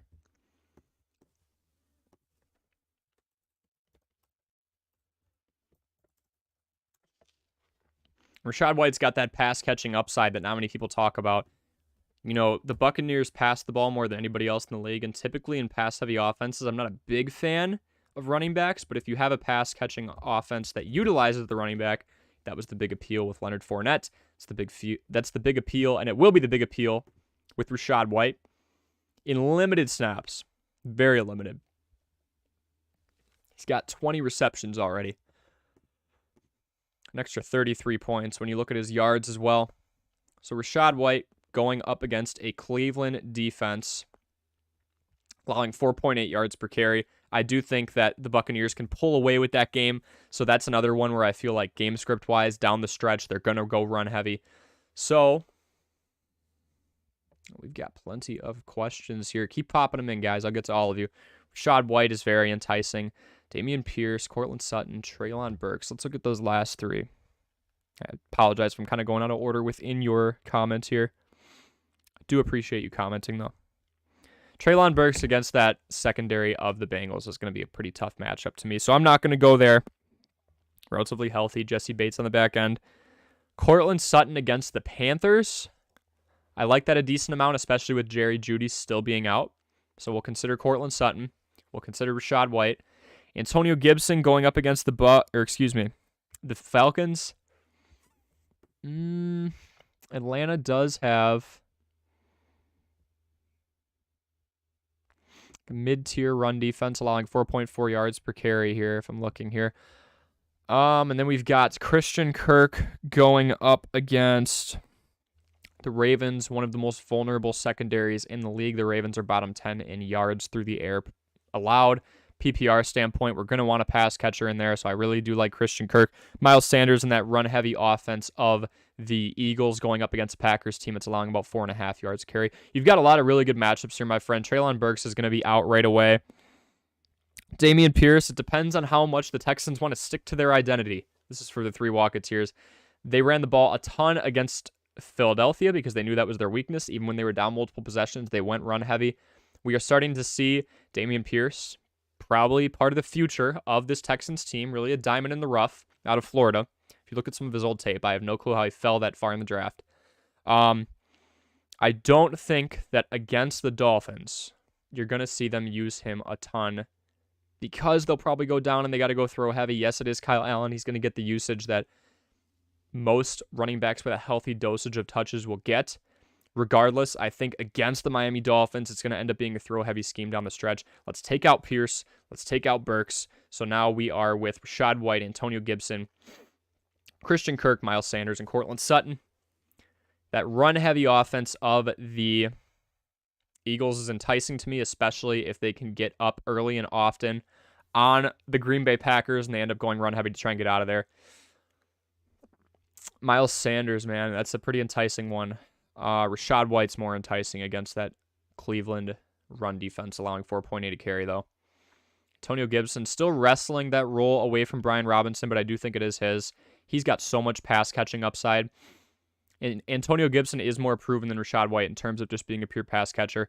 Let's go Antonio Gibson against that Falcons defense, and let's go Christian Kirk. Okay, Christian Kirk, wide receiver 10 right now for standard PPR. And he's going up against a Ravens secondary that is giving up, if we look here, remember them being very close to the bottom. 250 a game. It's bottom 6 in the league. They are 27th. Let's go Gibson and let's go Kirk. Let's get our volume. So that's for the 3 Walketeers. George Alarcon. Need to pick one for my flex this week. Full PPR, Marquise Brown, Donovan Peoples-Jones, or Isaiah Pacheco. Brown coming off the injury, we've got to ask ourselves, especially considering he was on the IR for a while, how many snaps will he have? How much action will he get? Pacheco, we need to see him get more involved in the pass game. I can't just rely on him to be one of the first Chiefs players to get multiple games in a row with 100-plus rushing yards since, I believe, Kareem Hunt. Against that Rams team, we're going to need to see him get more involved in the pass until we get that. I can't really solidify him. Donovan Peoples-Jones against that secondary of the Bucs. It's not the most optimal situation. Tampa Bay allowing 193 a game. We probably do need a touchdown for it to be productive. Marquise Brown coming off the injury. You know, game script-wise, I'm actually... we've got 2 pass catchers here. I feel like we have to prioritize that over Pacheco. Marquise Brown, how good is he to go?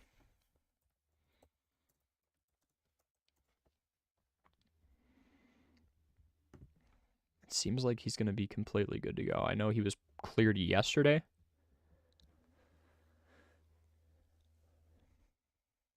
There it is.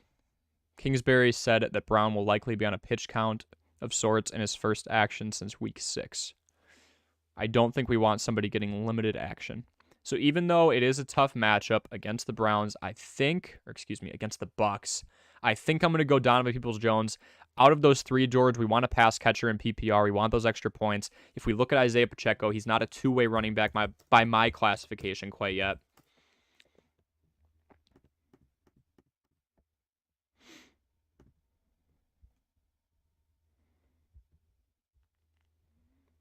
Yeah, if we look here, good old Pro Football Reference, 3 receptions all year. I want somebody who's catching the ball. Even if he doesn't have a great day, we need Donovan Peoples-Jones to probably get 4 or 5 catches for 40, 50 yards, and he'll do better than Pacheco, who is clearly just a threat on the ground right now. Okay. Hasib, welcome. Gerald Everett, Michael Carter, now that White is QB. Or Drake London, flex PPR. Okay. Drake London going up against that Commanders secondary that's actually pretty respectable. They bit the Eagles pretty hard. Michael Carter has been somewhat efficient. He's going up against the Bears, who are allowing north of 4.5 yards per carry. Completely sold off the interior portion of that defense, that front 7, and Roquan Smith, the cornerstone of that franchise, and Robert Quinn. Gerald Everett is going to be operating in a pass-catching core that does have Keenan Allen, that does have Joshua Palmer, but does not have Mike Williams. And is going up against the Cardinals secondary. I'm very reluctant to take a tight end in a flex position when you have 2 other guys. Michael Carter entices me.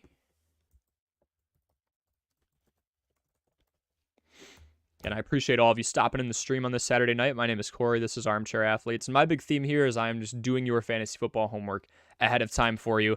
We're procrastinating a little bit. This is my 3rd live stream of the week. On this Saturday night, we are trying to get you all the answers ahead of the Sunday slate for Week 12. So make sure you drop a like. Make sure you subscribe. Make sure you hit the bell for those post notifications. We do community posts once in a while. We do polls to see how these streams are helping you, how the shorts are helping you. Of course, yes, I do YouTube shorts nearly every day. I do a start 2, sit 1 segment at the quarterback, running back, wide receiver, and tight end position. And of course, I do these live Q&As a couple times a week after telling you who you should pick up, who you should drop off your lineup, all that good stuff. That's what today's video was. It was 6 people you should drop off your lineup for value ahead of your fantasy football trade deadline. We are looking at Michael Carter, a bit more of a pass-catching upside. Last couple of weeks, he hasn't had as much, but he has gone up against some pretty stout defenses in Buffalo and New England. He will not be going against a very stout defense in the Bears that has pretty much sold off everybody. Let's go Michael Carter. I think that Mike White will be utilizing his checkdowns a lot more. That's how he got his big games when he first came in and replaced Zach Wilson for a couple of games last year. Drake London's got a pretty tough matchup against the Commanders. He is our sole pass catcher in terms of involvement and getting the most targets out of these guys. Everett's competing a lot with guys, and I think it'll be an Eckler show, especially with the weak rush defense of Arizona. Michael Carter, I think, has a great matchup against the Bears, and I think game script-wise, he'll get the ball plenty down the stretch if the Jets can beat the Bears, which I think they will. Brian, it sucks that tight ends are such wild cards. I don't believe anybody that you mentioned it out on free agency. I have Ingram and Njoku, but it's such a coin flip. Oh, okay. Njoku has the better matchup. Yes, he does. My only thing with Njoku is he's going to be competing with Mark Cooper, who's been a top 15 wide receiver, and Donovan Peoples-Jones has been a top 30 wide receiver. Over the course of the last few weeks, we can even bump that title up to top 20. If Njoku has a better matchup, we've got to consider that Evan Ingram is competing with Christian Kirk, with Zay Jones, with Travis Etienne for touches. So I say we go with Njoku out of those two. You think Ingram is more consistent? That is fine too. And again, I'm just giving you guys information that I see off of research. I'm never really going to shoot from the hip. If you see me say something without looking it up, it's because I recently looked it up. So if you guys want to go left when I go right, that's completely fine. It's my job here at Armchair Athletes to just put the information in front of you that I feel is going to best suit you for the win. Give you the best chance for the W in week 12, week 13, whatever it may be. Let's keep going down the line here.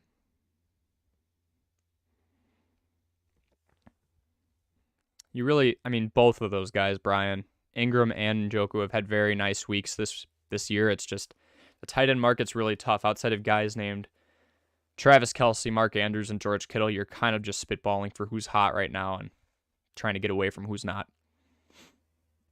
Brian Robinson or Isaiah Pacheco, full PPR at 12-man. Isaiah Pacheco, even though it's a smaller sample size, Luis, way more efficient than Brian Robinson, who is barely getting 3.5 yards per carry. Pacheco is not very involved in the passing game, but neither is Robinson, so we're pretty much just looking for production on the ground. And Luis, if we look here,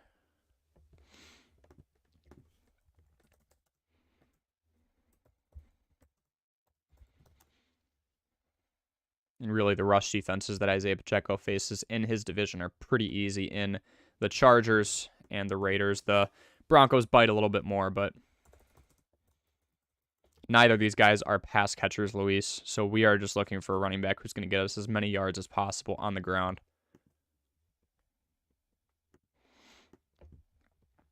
And efficiency-wise, I'll take somebody who's averaging 5.1 yards per carry over somebody who is averaging 3.4 yards per carry and almost has as many touchdowns as him already despite having less usage every day of the week. So for Luis, let's go Brian Robinson. This is just me going back and forth between Robinson and Isaiah Pacheco. Let's go Pacheco over Robinson, definitely. Edward, we've got another question here. Start two between Jeff Wilson, Rachaad White, Alvin Kamara, and Chris Godwin. I think we got to take the pass catcher out of here. So really, all these guys are pass catchers, actually. So this makes it kind of interesting with Godwin going up against that Cleveland secondary.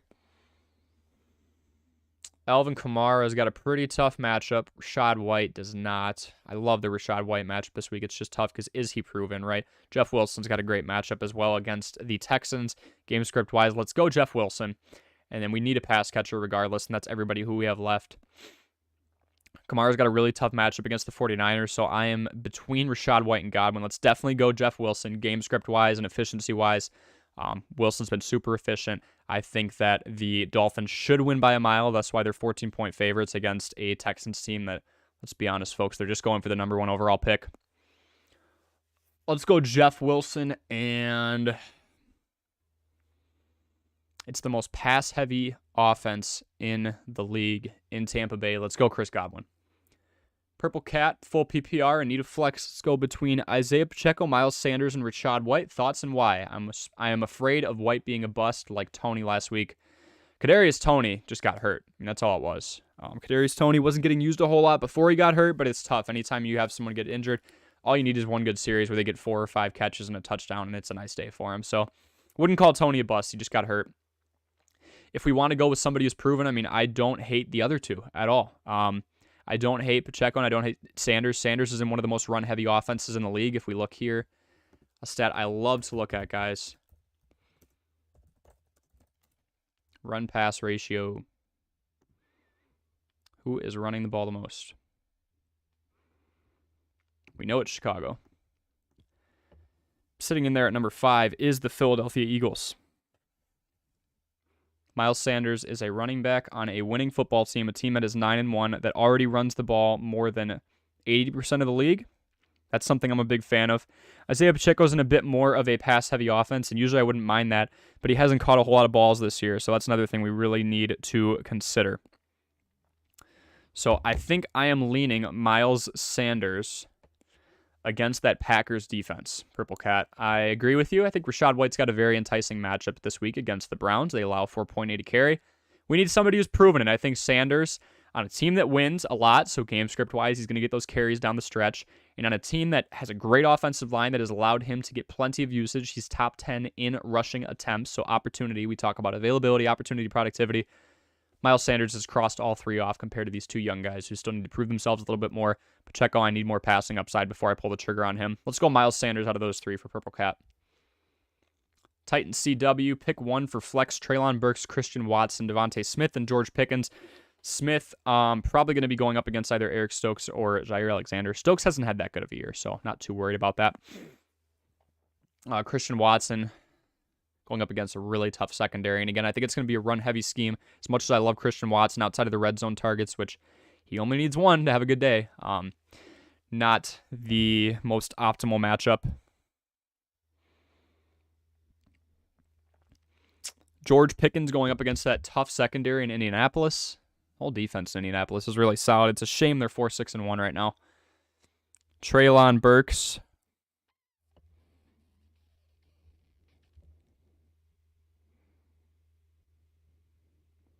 going up against that tough Bengals secondary. That's right. Picking 1 for flex.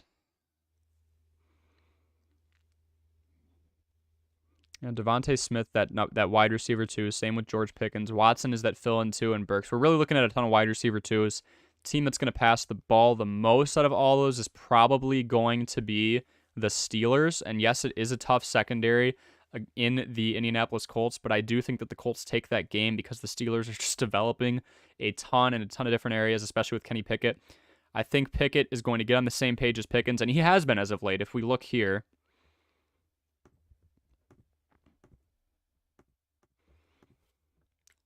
so just stats I love to look at, by the way, guys, while I'm on the face cam here. Things you should be looking up. And again, always ask me questions if you ever have any. I am going to definitely put the best information, or what I see as the best information in front of you to give you the best chance to win. Stats I love to look at. Snap count percentage. And I'll have a whole video on this for availability, opportunity, and productivity. Before I get into the rest of your comments, I just want to make sure I go into this. Look at snap count percentage. How often is your guy out there? They could be so efficient. They could be averaging 6 yards a carry like a DeAndre Swift. If they're only out there 30 or 40% of the time, and we have somebody else out there who's getting much more usage and is producing at about the same rate, maybe even a little less, let's go with them. They're getting more chances. Target usage. I love to go on different teams' pages and see who is getting the greatest proportion of targets over the course of the last couple of games.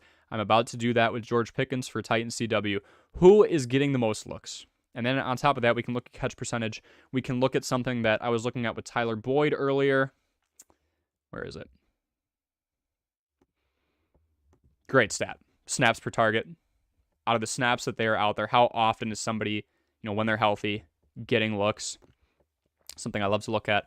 I also love to look at run-pass ratios. If you're looking at a running back, is this guy on a run-heavy team, or is he on a pass-heavy team? And if he's on a pass-heavy team, like a Rachaad White, do we mind it, or is this running back involved in the pass? Now, Rachaad White, with limited snaps, has 20 receptions. I'm all right with that. So just a few things I want you guys to look at going forward, and I will always look at them for you. Snap count percentage, target usage, run-pass percentage. Phenomenal stats. And there's other ones too. I love to look at yards after contact, yards of separation for wide receivers, who's really getting open. That's how a lot of people felt that Christian Watson was going to break out eventually once he got over the drop issues. So just things I think we should definitely look at when analyzing availability, opportunity, and productivity. So now with Titan, we are going to look at George Pickens' situation here, and I'm going to look at the Steelers' target usage because I think I am leaning him, even though it is against a tough, stout secondary in the Colts. Getting an increase in usage. It's Freiermuth and Johnson first and foremost. Treylon Burks has looked nice as well. it's really the Derrick Henry show. But Ryan Tannehill is more pass heavy, so that does kind of entice me too. Yeah, that tough Bengals secondary. I think that's going to be a very evenly balanced game. I think this is going to be one of those games where the Titans just stick to their guns and truly do stick with and your name is Titan. There you go. That's why you got Burks probably, but he is a great pickup. I think this is really where they stick to their guns and they give Derrick Henry the ball 25, 30 times. Christian Watson, tough matchup. We're between Devontae Smith and George Pickens, and I think I'm leaning Pickens. William Watkins, Cole Kmet or Francis Moreau, half-point PPR.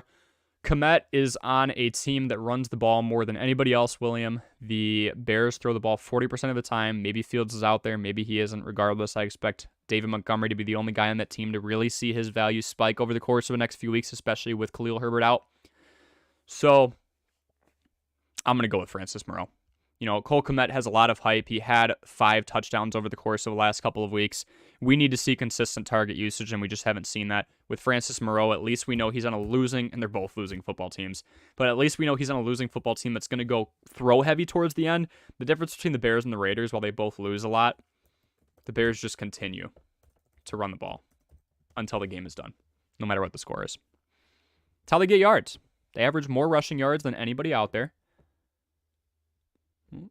Clicked on the wrong link here.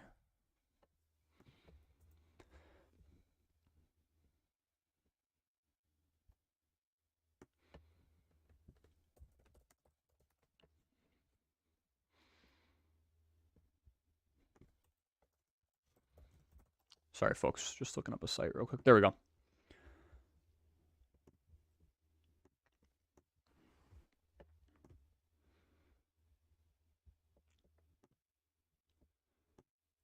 The Raiders are glitched on this site for some reason. I always have to manually click on it. So for Foster Moreau, might have called him Francis earlier. Whoopsie. We're seeing a slight decline in targets, but it is still Devontae Adams. It's Mac Hollins. And then it's a team in general that is throwing the ball a ton because they're down. The Bears are so stubborn. They continue to run the ball when they're down. And if Trevor Siemian's in there tomorrow, I don't see the Bears really risking their future against a really tough Jets defense that could hurt Fields a lot. We're not going to see a lot of design runs. In general, I think I'm going to lean Moreau. Half-point PPR. We just need a couple good catches. Kmet got hot as of late, but it's a run-heavy offense that continues to run the ball even when they're down. I think Moreau's got a higher floor. Be a more conservative play. The Three Walketeers says, thank you, man. I appreciate you going through all of them. Best in the game. Anytime, man. Make sure you stop in for the next live stream. It'll be on either Tuesday or Wednesday, and then I post YouTube shorts every day of the week, pretty much. 1 to 2 per day. Actually, that's a lie. I will be trying to live stream tomorrow ahead of the noon kickoff. I'm in the Midwest, so it's a noon kickoff for me. George says, appreciate the advice, was really struggling, subscribed. Anytime, George, that is what I am here for. Keep dropping those questions in the chat.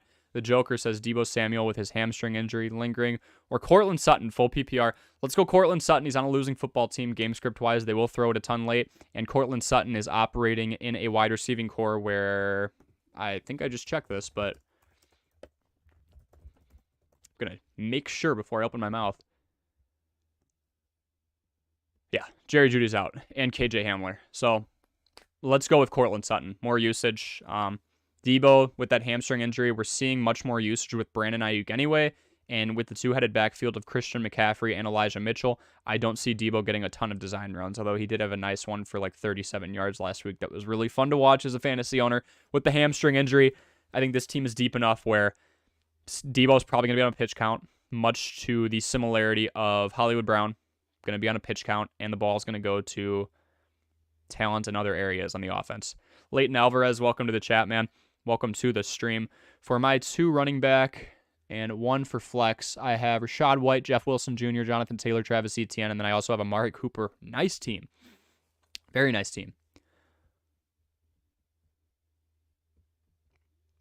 Rachaad White. Jeff Wilson Jr.'s got that phenomenal matchup against the Texans. Jonathan Taylor goes up against the Steelers. We'd have to wait till Monday night to see that one. So we're choosing between White, Wilson Jr., and Taylor. White, we just have to ask, is he going to be able to prove himself? He does have the pass-catching upside. I think even if he isn't very efficient out of the backfield, which in the small sample size that we've seen, he's been more efficient than Leonard Fournette, but the standard's not really high there. He's still averaging less than 4 yards a carry. He did go 22 for 105 in his last full appearance. So Let's go Rachaad White because of the pass catching upside. I think he'll do well against Cleveland, and let's go Jeff Wilson Jr. Jonathan Taylor's had 2 really nice weeks. Pittsburgh, I think, is a team that, because they allow the second most passing yards in the league, and because Matt Ryan is back, we're going to see a much higher volume of passes. Now, will Jonathan Taylor be involved in those passes? I really don't know. I think Jeff Wilson Jr. we have to go with, and then I'm going to choose between White and Taylor. I'm leaning White. Wouldn't blame you for Taylor. Oh, wait, we have ETN. Oh, okay. And for the flex, I'm sorry, I read this completely wrong. Well, ETN I'm definitely going with because he's got the most production and pass catching ability right now. Combination of the two out of anybody. Probably going to go ETN. We need a pass catcher in there for the flex. So I'm going to go Amari Cooper against the Bucks. He has been phenomenal as the wide receiver one. Him and Jacoby Brissett really got something going on. So we're going ETN, Cooper, and then let's go Jeff Wilson. He was the one I was sure about out of those 3. So we're going to leave White and JT out of it late and hope that helps. Again, if you guys have evidence that you feel like contradicts what I'm saying, please bring it up in the chat and we can kind of talk it over. Or if you just disagree with the information I'm putting in front of you, that's fine too. But as you notice, I'm very thorough with this stuff. So if you have a comment that is lower in the comment section, I apologize. It takes me a bit to get there, but that's just because I want to be so thorough with every single one of your comments. Here's how I see it, folks. You are taking time out of your Saturday night at 8:49 to come on this stream and ask me a question. I don't want to just burn through your question in 2 seconds. I want to put research into it. I want to give you the best possible chance to win by putting this research-based information in front of you. So that's why I take 30 seconds, a minute, 2 minutes on each one. So I hope you guys appreciate it. I hope those of you who are lower in the comment section, are willing to wait a little bit because I'm going to give you a thorough answer as well. So Leighton, Jeff Wilson Jr., Travis Etienne, and Amari Cooper are my 3 favorites due to usage and pass catching ability for the 2 running backs that I named. George, we've got need to pick one for flex and one for wide receiver, full PPR. We have Devontae Smith, Jeff Wilson, Amari Cooper, and Michael Pittman.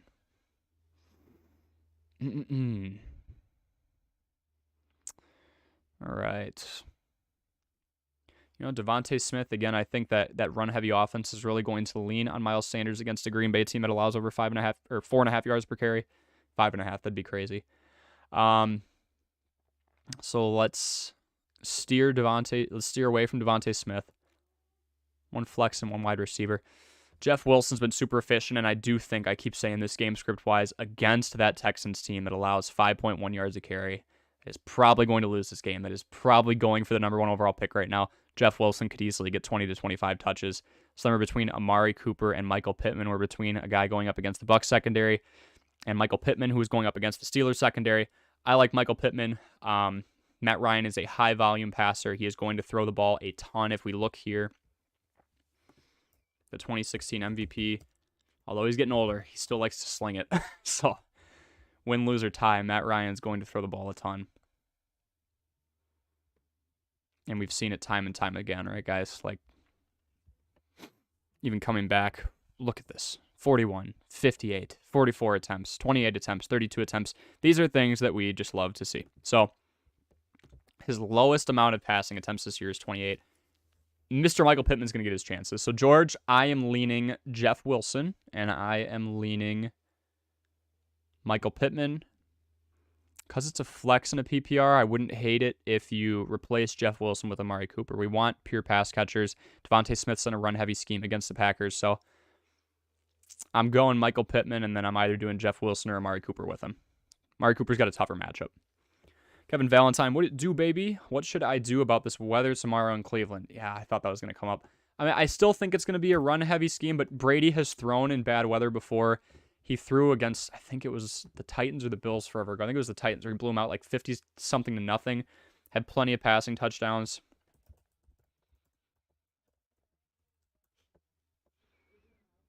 Yeah, we've got plenty of rain coming in tomorrow. I think it's going to be a good Rachaad White day, and I think we're still going to get some good checkdowns. So, Kevin's wondering who your NFL team is. Kevin, I'm a Chicago Bears fan. I try not to mention that. Don't want to bring any bias into this, but if you noticed, I think I've said Justin Fields' name like twice in 2 hours, so I hope you all are proud of me. I am strictly basing the decisions and the information I'm putting in front of you off of this question. How can I help all of these wonderful people who are in my chat win their Week 12 matchup? But I'm a Bears fan, hoping for that plethora of draft picks and market cap to really help this team in the next couple of years. I think they've got their guy in Justin Fields. Everyone says he doesn't throw the ball a whole lot. Well, when you don't have an O-line and your best wide receiver is either Chase Claypool or Darnell Mooney, I think there's a case to be made that you don't have a whole lot of opportunity to throw the ball, but that's just my 2 cents there. But yes, Kevin, I am a Bears fan. What about you? Who are all of your teams? Who's your NFL team? I want to see what kind of a crowd we have in here. But yeah, Rachaad White and Brady should be fine. Brady, what was I going to say? Kevin, it's the most pass-heavy offense in the league in the Buccaneers, so I do think that Brady's still going to throw the ball a ton, and I think we're going to see a lot of dump-offs to Rachaad White in terms of trying to mix it up between run and pass, because this Bucs team loves to air it out. They've got Chris Godwin. They've got Mike Evans. You could see a lot of clear-out routes, really giving the opportunity to Rachaad White, who had a nice day against the Seahawks a couple weeks ago. Steve says, appreciate it, no problem. Njoku or Pat Freiermuth? I am going to go Pat Freiermuth against the Colts on Monday night. I know I'm giving you guys a lot of Monday night selections. Pat Freiermuth has much higher target usage. He is basically the number 2 behind Deontay Johnson. It's been going Johnson, Freiermuth, and then Pickens. Freiermuth going up against that Colts team with the Steelers losing so many games. And, this might go for Cleveland too. But again, Njoku in that weather, I'm not too sure it's going to get more usage than a Steelers team that's going to probably lose to the Colts and throw the ball a ton down the stretch. So give me Freiermuth because of more usage and the weather in Cleveland tomorrow. Brian says, appreciate the advice, man. Thanks again for always helping this beginner out. Anytime, Brian. I've got some more beginner-esque fantasy football player videos coming up in the next couple of weeks. I have some videos that will be centering in on availability, opportunity, and productivity. Have some things that'll be centering in on who has the easiest and hardest playoff schedules coming up, because that's really going to matter to all of you. Even if you've got a top 5 running back or you've got a top 10 running back like Dalvin Cook, what if he has an extremely hard schedule? How do we approach it? I, at the very least, want to let you know who has those hard schedules, who has those easy schedules, who we should maybe go after on waivers. If there's like a Deontay Foreman who has a very easy schedule coming up, go pick him up. I want to give you that insider information, first and foremost. Edward, man, it's crazy that Alvin Kamara isn't a must-start anymore. I know. He's super involved in the passing game, but the fact he's only averaging 4.1 yards a carry, and that doesn't sound horrible, but compared to the standard he was setting before, because Chris Olave and because Juwan Johnson have garnered in so many touches, and because the offense of the Saints just doesn't score a whole lot, Edward, his value's gone down. They're scoring less, and there's other guys who are getting plenty of targets. It's more so the scoring thing, because it used to be the Michael Thomas show in terms of targets, but Alvin Kamara would still have that 6-touchdown game that he had against the Packers where he wore the red and green cleats, but it's kind of where I'm at on that. Just not a whole lot of scoring going on with that offense. Purple Cat says, thank you, no problem. I would never bench Kamara. I mean, it's Alvin Kamara. It is Alvin Kamara, Kevin, but we're seeing a slight downturn in production from him. He still looks great, but he is going up against a really tough 49ers team. So I've been telling some people, maybe we consider, like in flex scenarios, if you have a good running back room, you put a wide receiver in there instead of Alvin Kamara. Who should I start? Rachaad White, Aaron Jones, or Dameon Pierce? Let's go Aaron Jones, LBR. The Eagles are one of the worst run defenses in the league. It's something I think the Packers will try and expose early and often. If they can stay in the game, they're going to continue to stick to Aaron Jones. He gets well involved in the passing game as well. Rachaad White, I think we'll have a good day. Dameon Pierce is a running back on a team that I think could lose by a lot of points to the Dolphins, so Kyle Allen may have to air it out. So let's go Aaron Jones. The Joker says Rachaad White, Jeff Wilson Jr. I do think that going up against the Jets is going to hurt them. And if we do have Trevor Siemian in tomorrow, it's going to be a pocket passer situation where maybe we don't see a whole lot of these pitches. It's dump-offs we could see. Rachaad White, Jeff Wilson Jr. Jeff Wilson Jr. against the Texans, allowing 5.1 yards a carry in a game where I think that the Dolphins, as I just said about Dameon Pierce, Dolphins could win heavily. Game script-wise, not going to work out so much for Dameon Pierce. The Texans will probably have to go throw heavy if they want to stay in it. Jeff Wilson Jr. And maybe they don't want to stay in it. They're 1-8-1. Clearly, they're probably just interested in getting that number 1 overall pick out of that loaded draft class. But Jeff Wilson Jr. on the Dolphins, I think we see plenty of rushes by the Dolphins down the stretch just to clock the ball. Or run the clock down, excuse me. LBR says, also my friend has the worst luck and is not the best in fantasy. He drafted Justin Herbert first, dropped Jeff Wilson for Khalil Herbert, and dropped Justin Fields for Aaron Rodgers. Oh! Herbert's fine. I wouldn't have drafted him first. I think you can get Herbert in the 3rd or 4th round for a 10 to 12 team league easily. You could even get him 4th or 5th round. He hasn't produced as well this year as he has last year, but he's still a top 12 quarterback week in and week out. Jeff Wilson for Khalil Herbert, I could have understood for a couple of weeks, but Herbert was never getting, in my opinion, he was never getting the touches that he deserved. Way more efficient than David Montgomery on the ground. I was in the camp of saying, hey, let's make Khalil Herbert the running back 1, but then he goes on the IR. Fields for Aaron Rodgers, Hall of Famer, and until this year, unproven quarterback. I can't blame him for 2 out of those 3. The Herbert thing I'll let fly. The Fields for Rodgers thing I'll let fly. The Justin Herbert thing, I'm going to say he could have waited a little longer on that LBR, but yeah, these things happen, right? We live and we learn. Kevin, 12-man full PPR right now. Running back 1, Wilson Jr., Jeff Wilson Jr. Running back 2, Rashad White. Wide receiver 1 is T. Higgins. Wide receiver 2 is Chris Olave. Flex 1 is Kamara. Flex 2 is Aaron Jones. Would you put any of these players in over them? George Pickens, Isaiah Pacheco, Brandon Cooks, Elijah Moore. Don't know what we're going to get with Mike White in there. Just because Zach Wilson isn't overthrowing somebody on a screen, that doesn't mean Elijah Moore is going to go off with Mike White. They did have some nice connections last year. Brandon Cooks, in my opinion, is losing the wide receiver 1 spot to Nico Collins. Isaiah Pacheco has no pass catching upside right now. George Pickens is getting the 3rd most amount of targets behind Freiermuth and Johnson. I do think he'll get a decent amount. I would not put them over... No.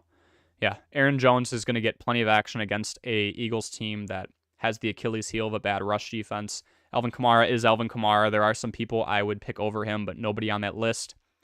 Olave and Higgins are in very great spots. Olave is on a team that doesn't have the best offense, but he is the wide receiver 1 with Michael Thomas out. They lose a lot, so they have to go pass heavy at the end. T. Higgins is still going to be the wide receiver 1 this week because Jamar Chase is not back yet. Rashad White's going to be in the rain, and he has that check down pass catching ability. You know, he'll go out in the flat. He'll go on a Texas or an angle route. Rashad White with 20 receptions and very limited snaps is encouraging to me.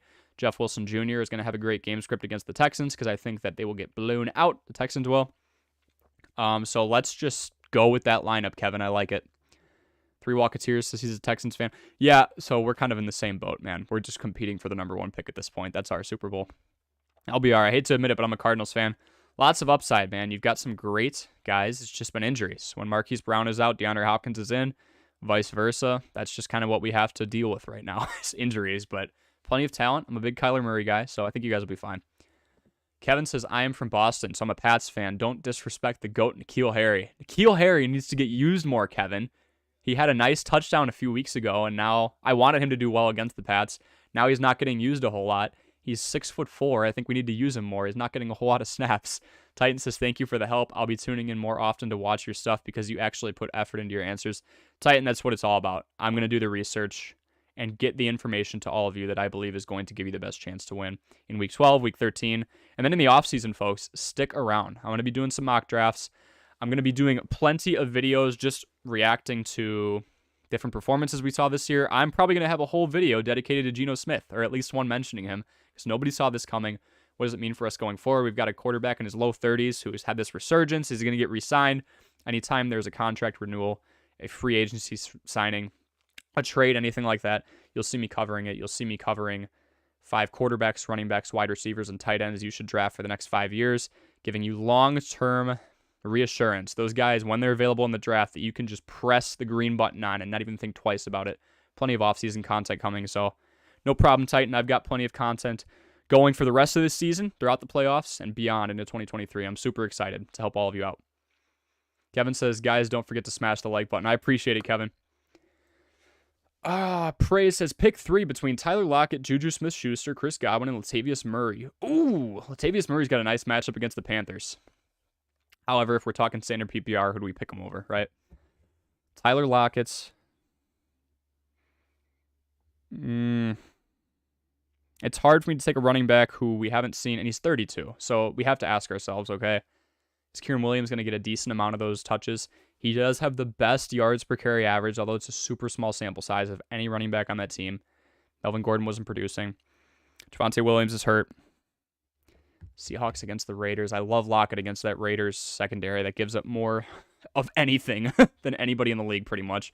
Juju Smith-Schuster is the wide receiver 1, obviously the second pass catcher behind Travis Kelce. Jalen Ramsey, is he going to be shadowed by him, right? Chris Godwin in the rain could be a concern. Latavius Murray. As much as I love the fact Latavius Murray is going up against the Panthers, I think I'm going to go with the first 3. If you swap one out, so Lockett and Juju for sure, and then Godwin and Latavius Murray, pray. I'd go between those. Godwin is in the rain, like heavy rain tomorrow. So maybe we go Lockett, Juju, Murray. But all Godwin needs is a couple catches.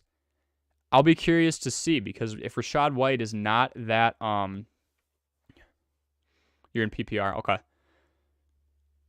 If Rachaad White is efficient, I think it'll be a much more run-heavy scheme. If he's not, we'll see him in checkdowns, and we'll see a more pass-heavy scheme.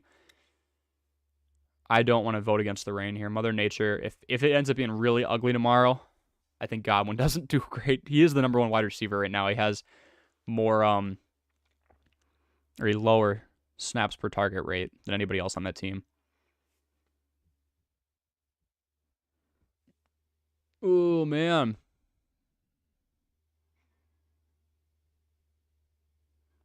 I'm scared of that rain, man. Pray, let's go Lockett, Juju, and Latavius Murray. Let's lock it in. Latavius Murray's got the pass-catching upside here and there. All he needs is a decent amount of volume. Get in the end zone against a Panthers team that has allowed plenty of running backs to do so, and then we're good.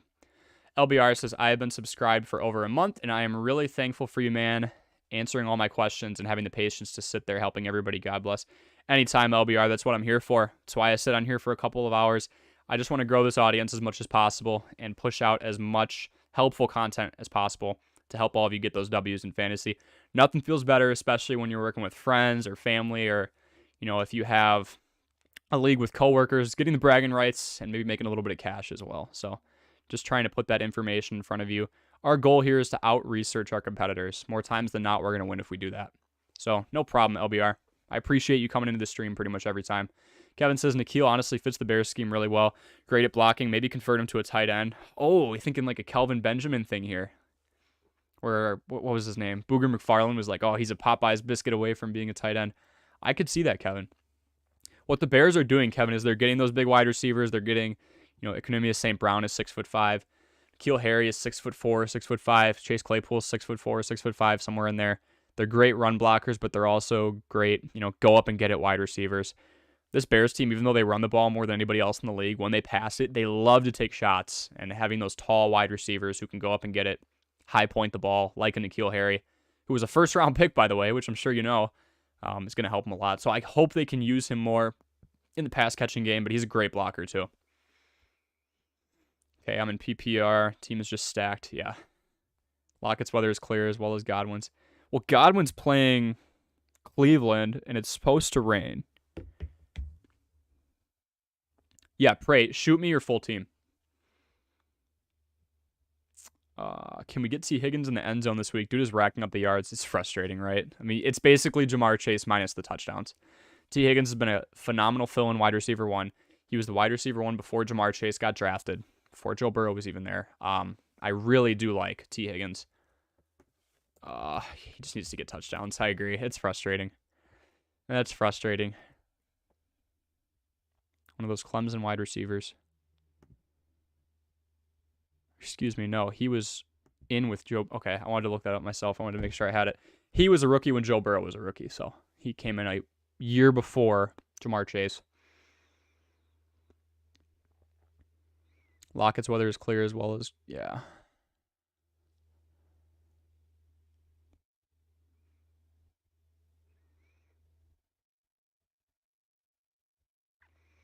Then I'd probably go Lockett, Godwin, and let me look back. Pray. Lockett, Godwin, Juju. If we are standard PPR, pray, we just want the 3 pass catchers and not a 32-year-old running back who might not do as good as we think he will do against a weak run defense. Let's go and get the guys who are at least going to catch a few balls and get us those extra points. But yeah, let me know what your team is, pray. Mr. Curly Wolf, with Mike White starting and Kamara dealing with an illness, wondering if I should consider starting Carter over Kamara. PPR, tell me if I'm dumb. You're not dumb. Carter is going up against the Bears defense that has given up plenty. I still think I like Alvin Kamara for usage. There's a few guys I'd start over him. Michael Carter is not one of them. I really wouldn't doubt it, especially if Justin Fields isn't playing tomorrow. Who is this for? This is for Mr. Curly Wolf. If it's like a 13-10 game between the Bears and Jets. Yes, the Bears have been scoring a ton, but if Justin Fields isn't playing, that takes the rushing element out of it. How much is Trevor Siemian going to do? I don't really know. Maybe we'll learn something about those pass catchers.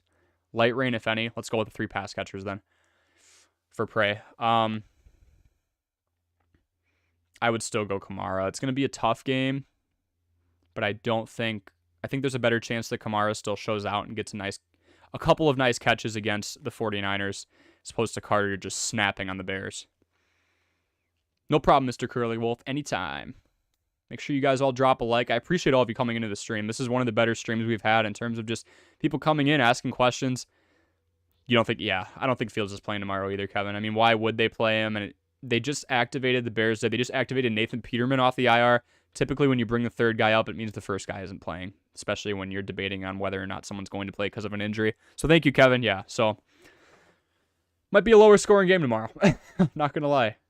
Might be like the Jets-Patriots game we saw before, 10-3, and someone just returns a punt as a walk-off. What a game that was. I would still go Kamara, though, Mr. Curly Wolf. Kevin, real football, would you rather have T. Higgins or CeeDee Lamb?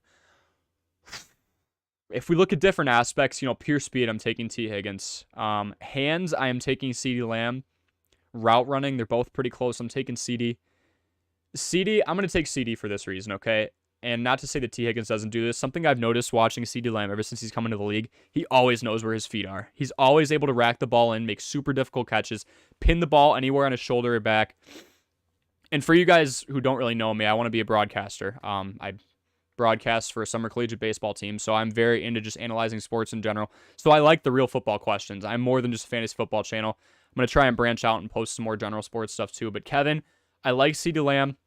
I think it's pretty much a wash in terms of the route running ability. CD has some of the best hands in the league. We saw it on display in this last week against the Giants, who the Cowboys played a really nice game against in the second half. He always knows where his feet are. He pins the ball somewhere. It doesn't move, and that's huge, especially in today's day and age. Keeping the ball in control. Don't juggle it. Keep that possession. He pins the ball to a certain spot on his body, wherever it may be, his ear, his neck, his back, his side, and he knows where to put his feet.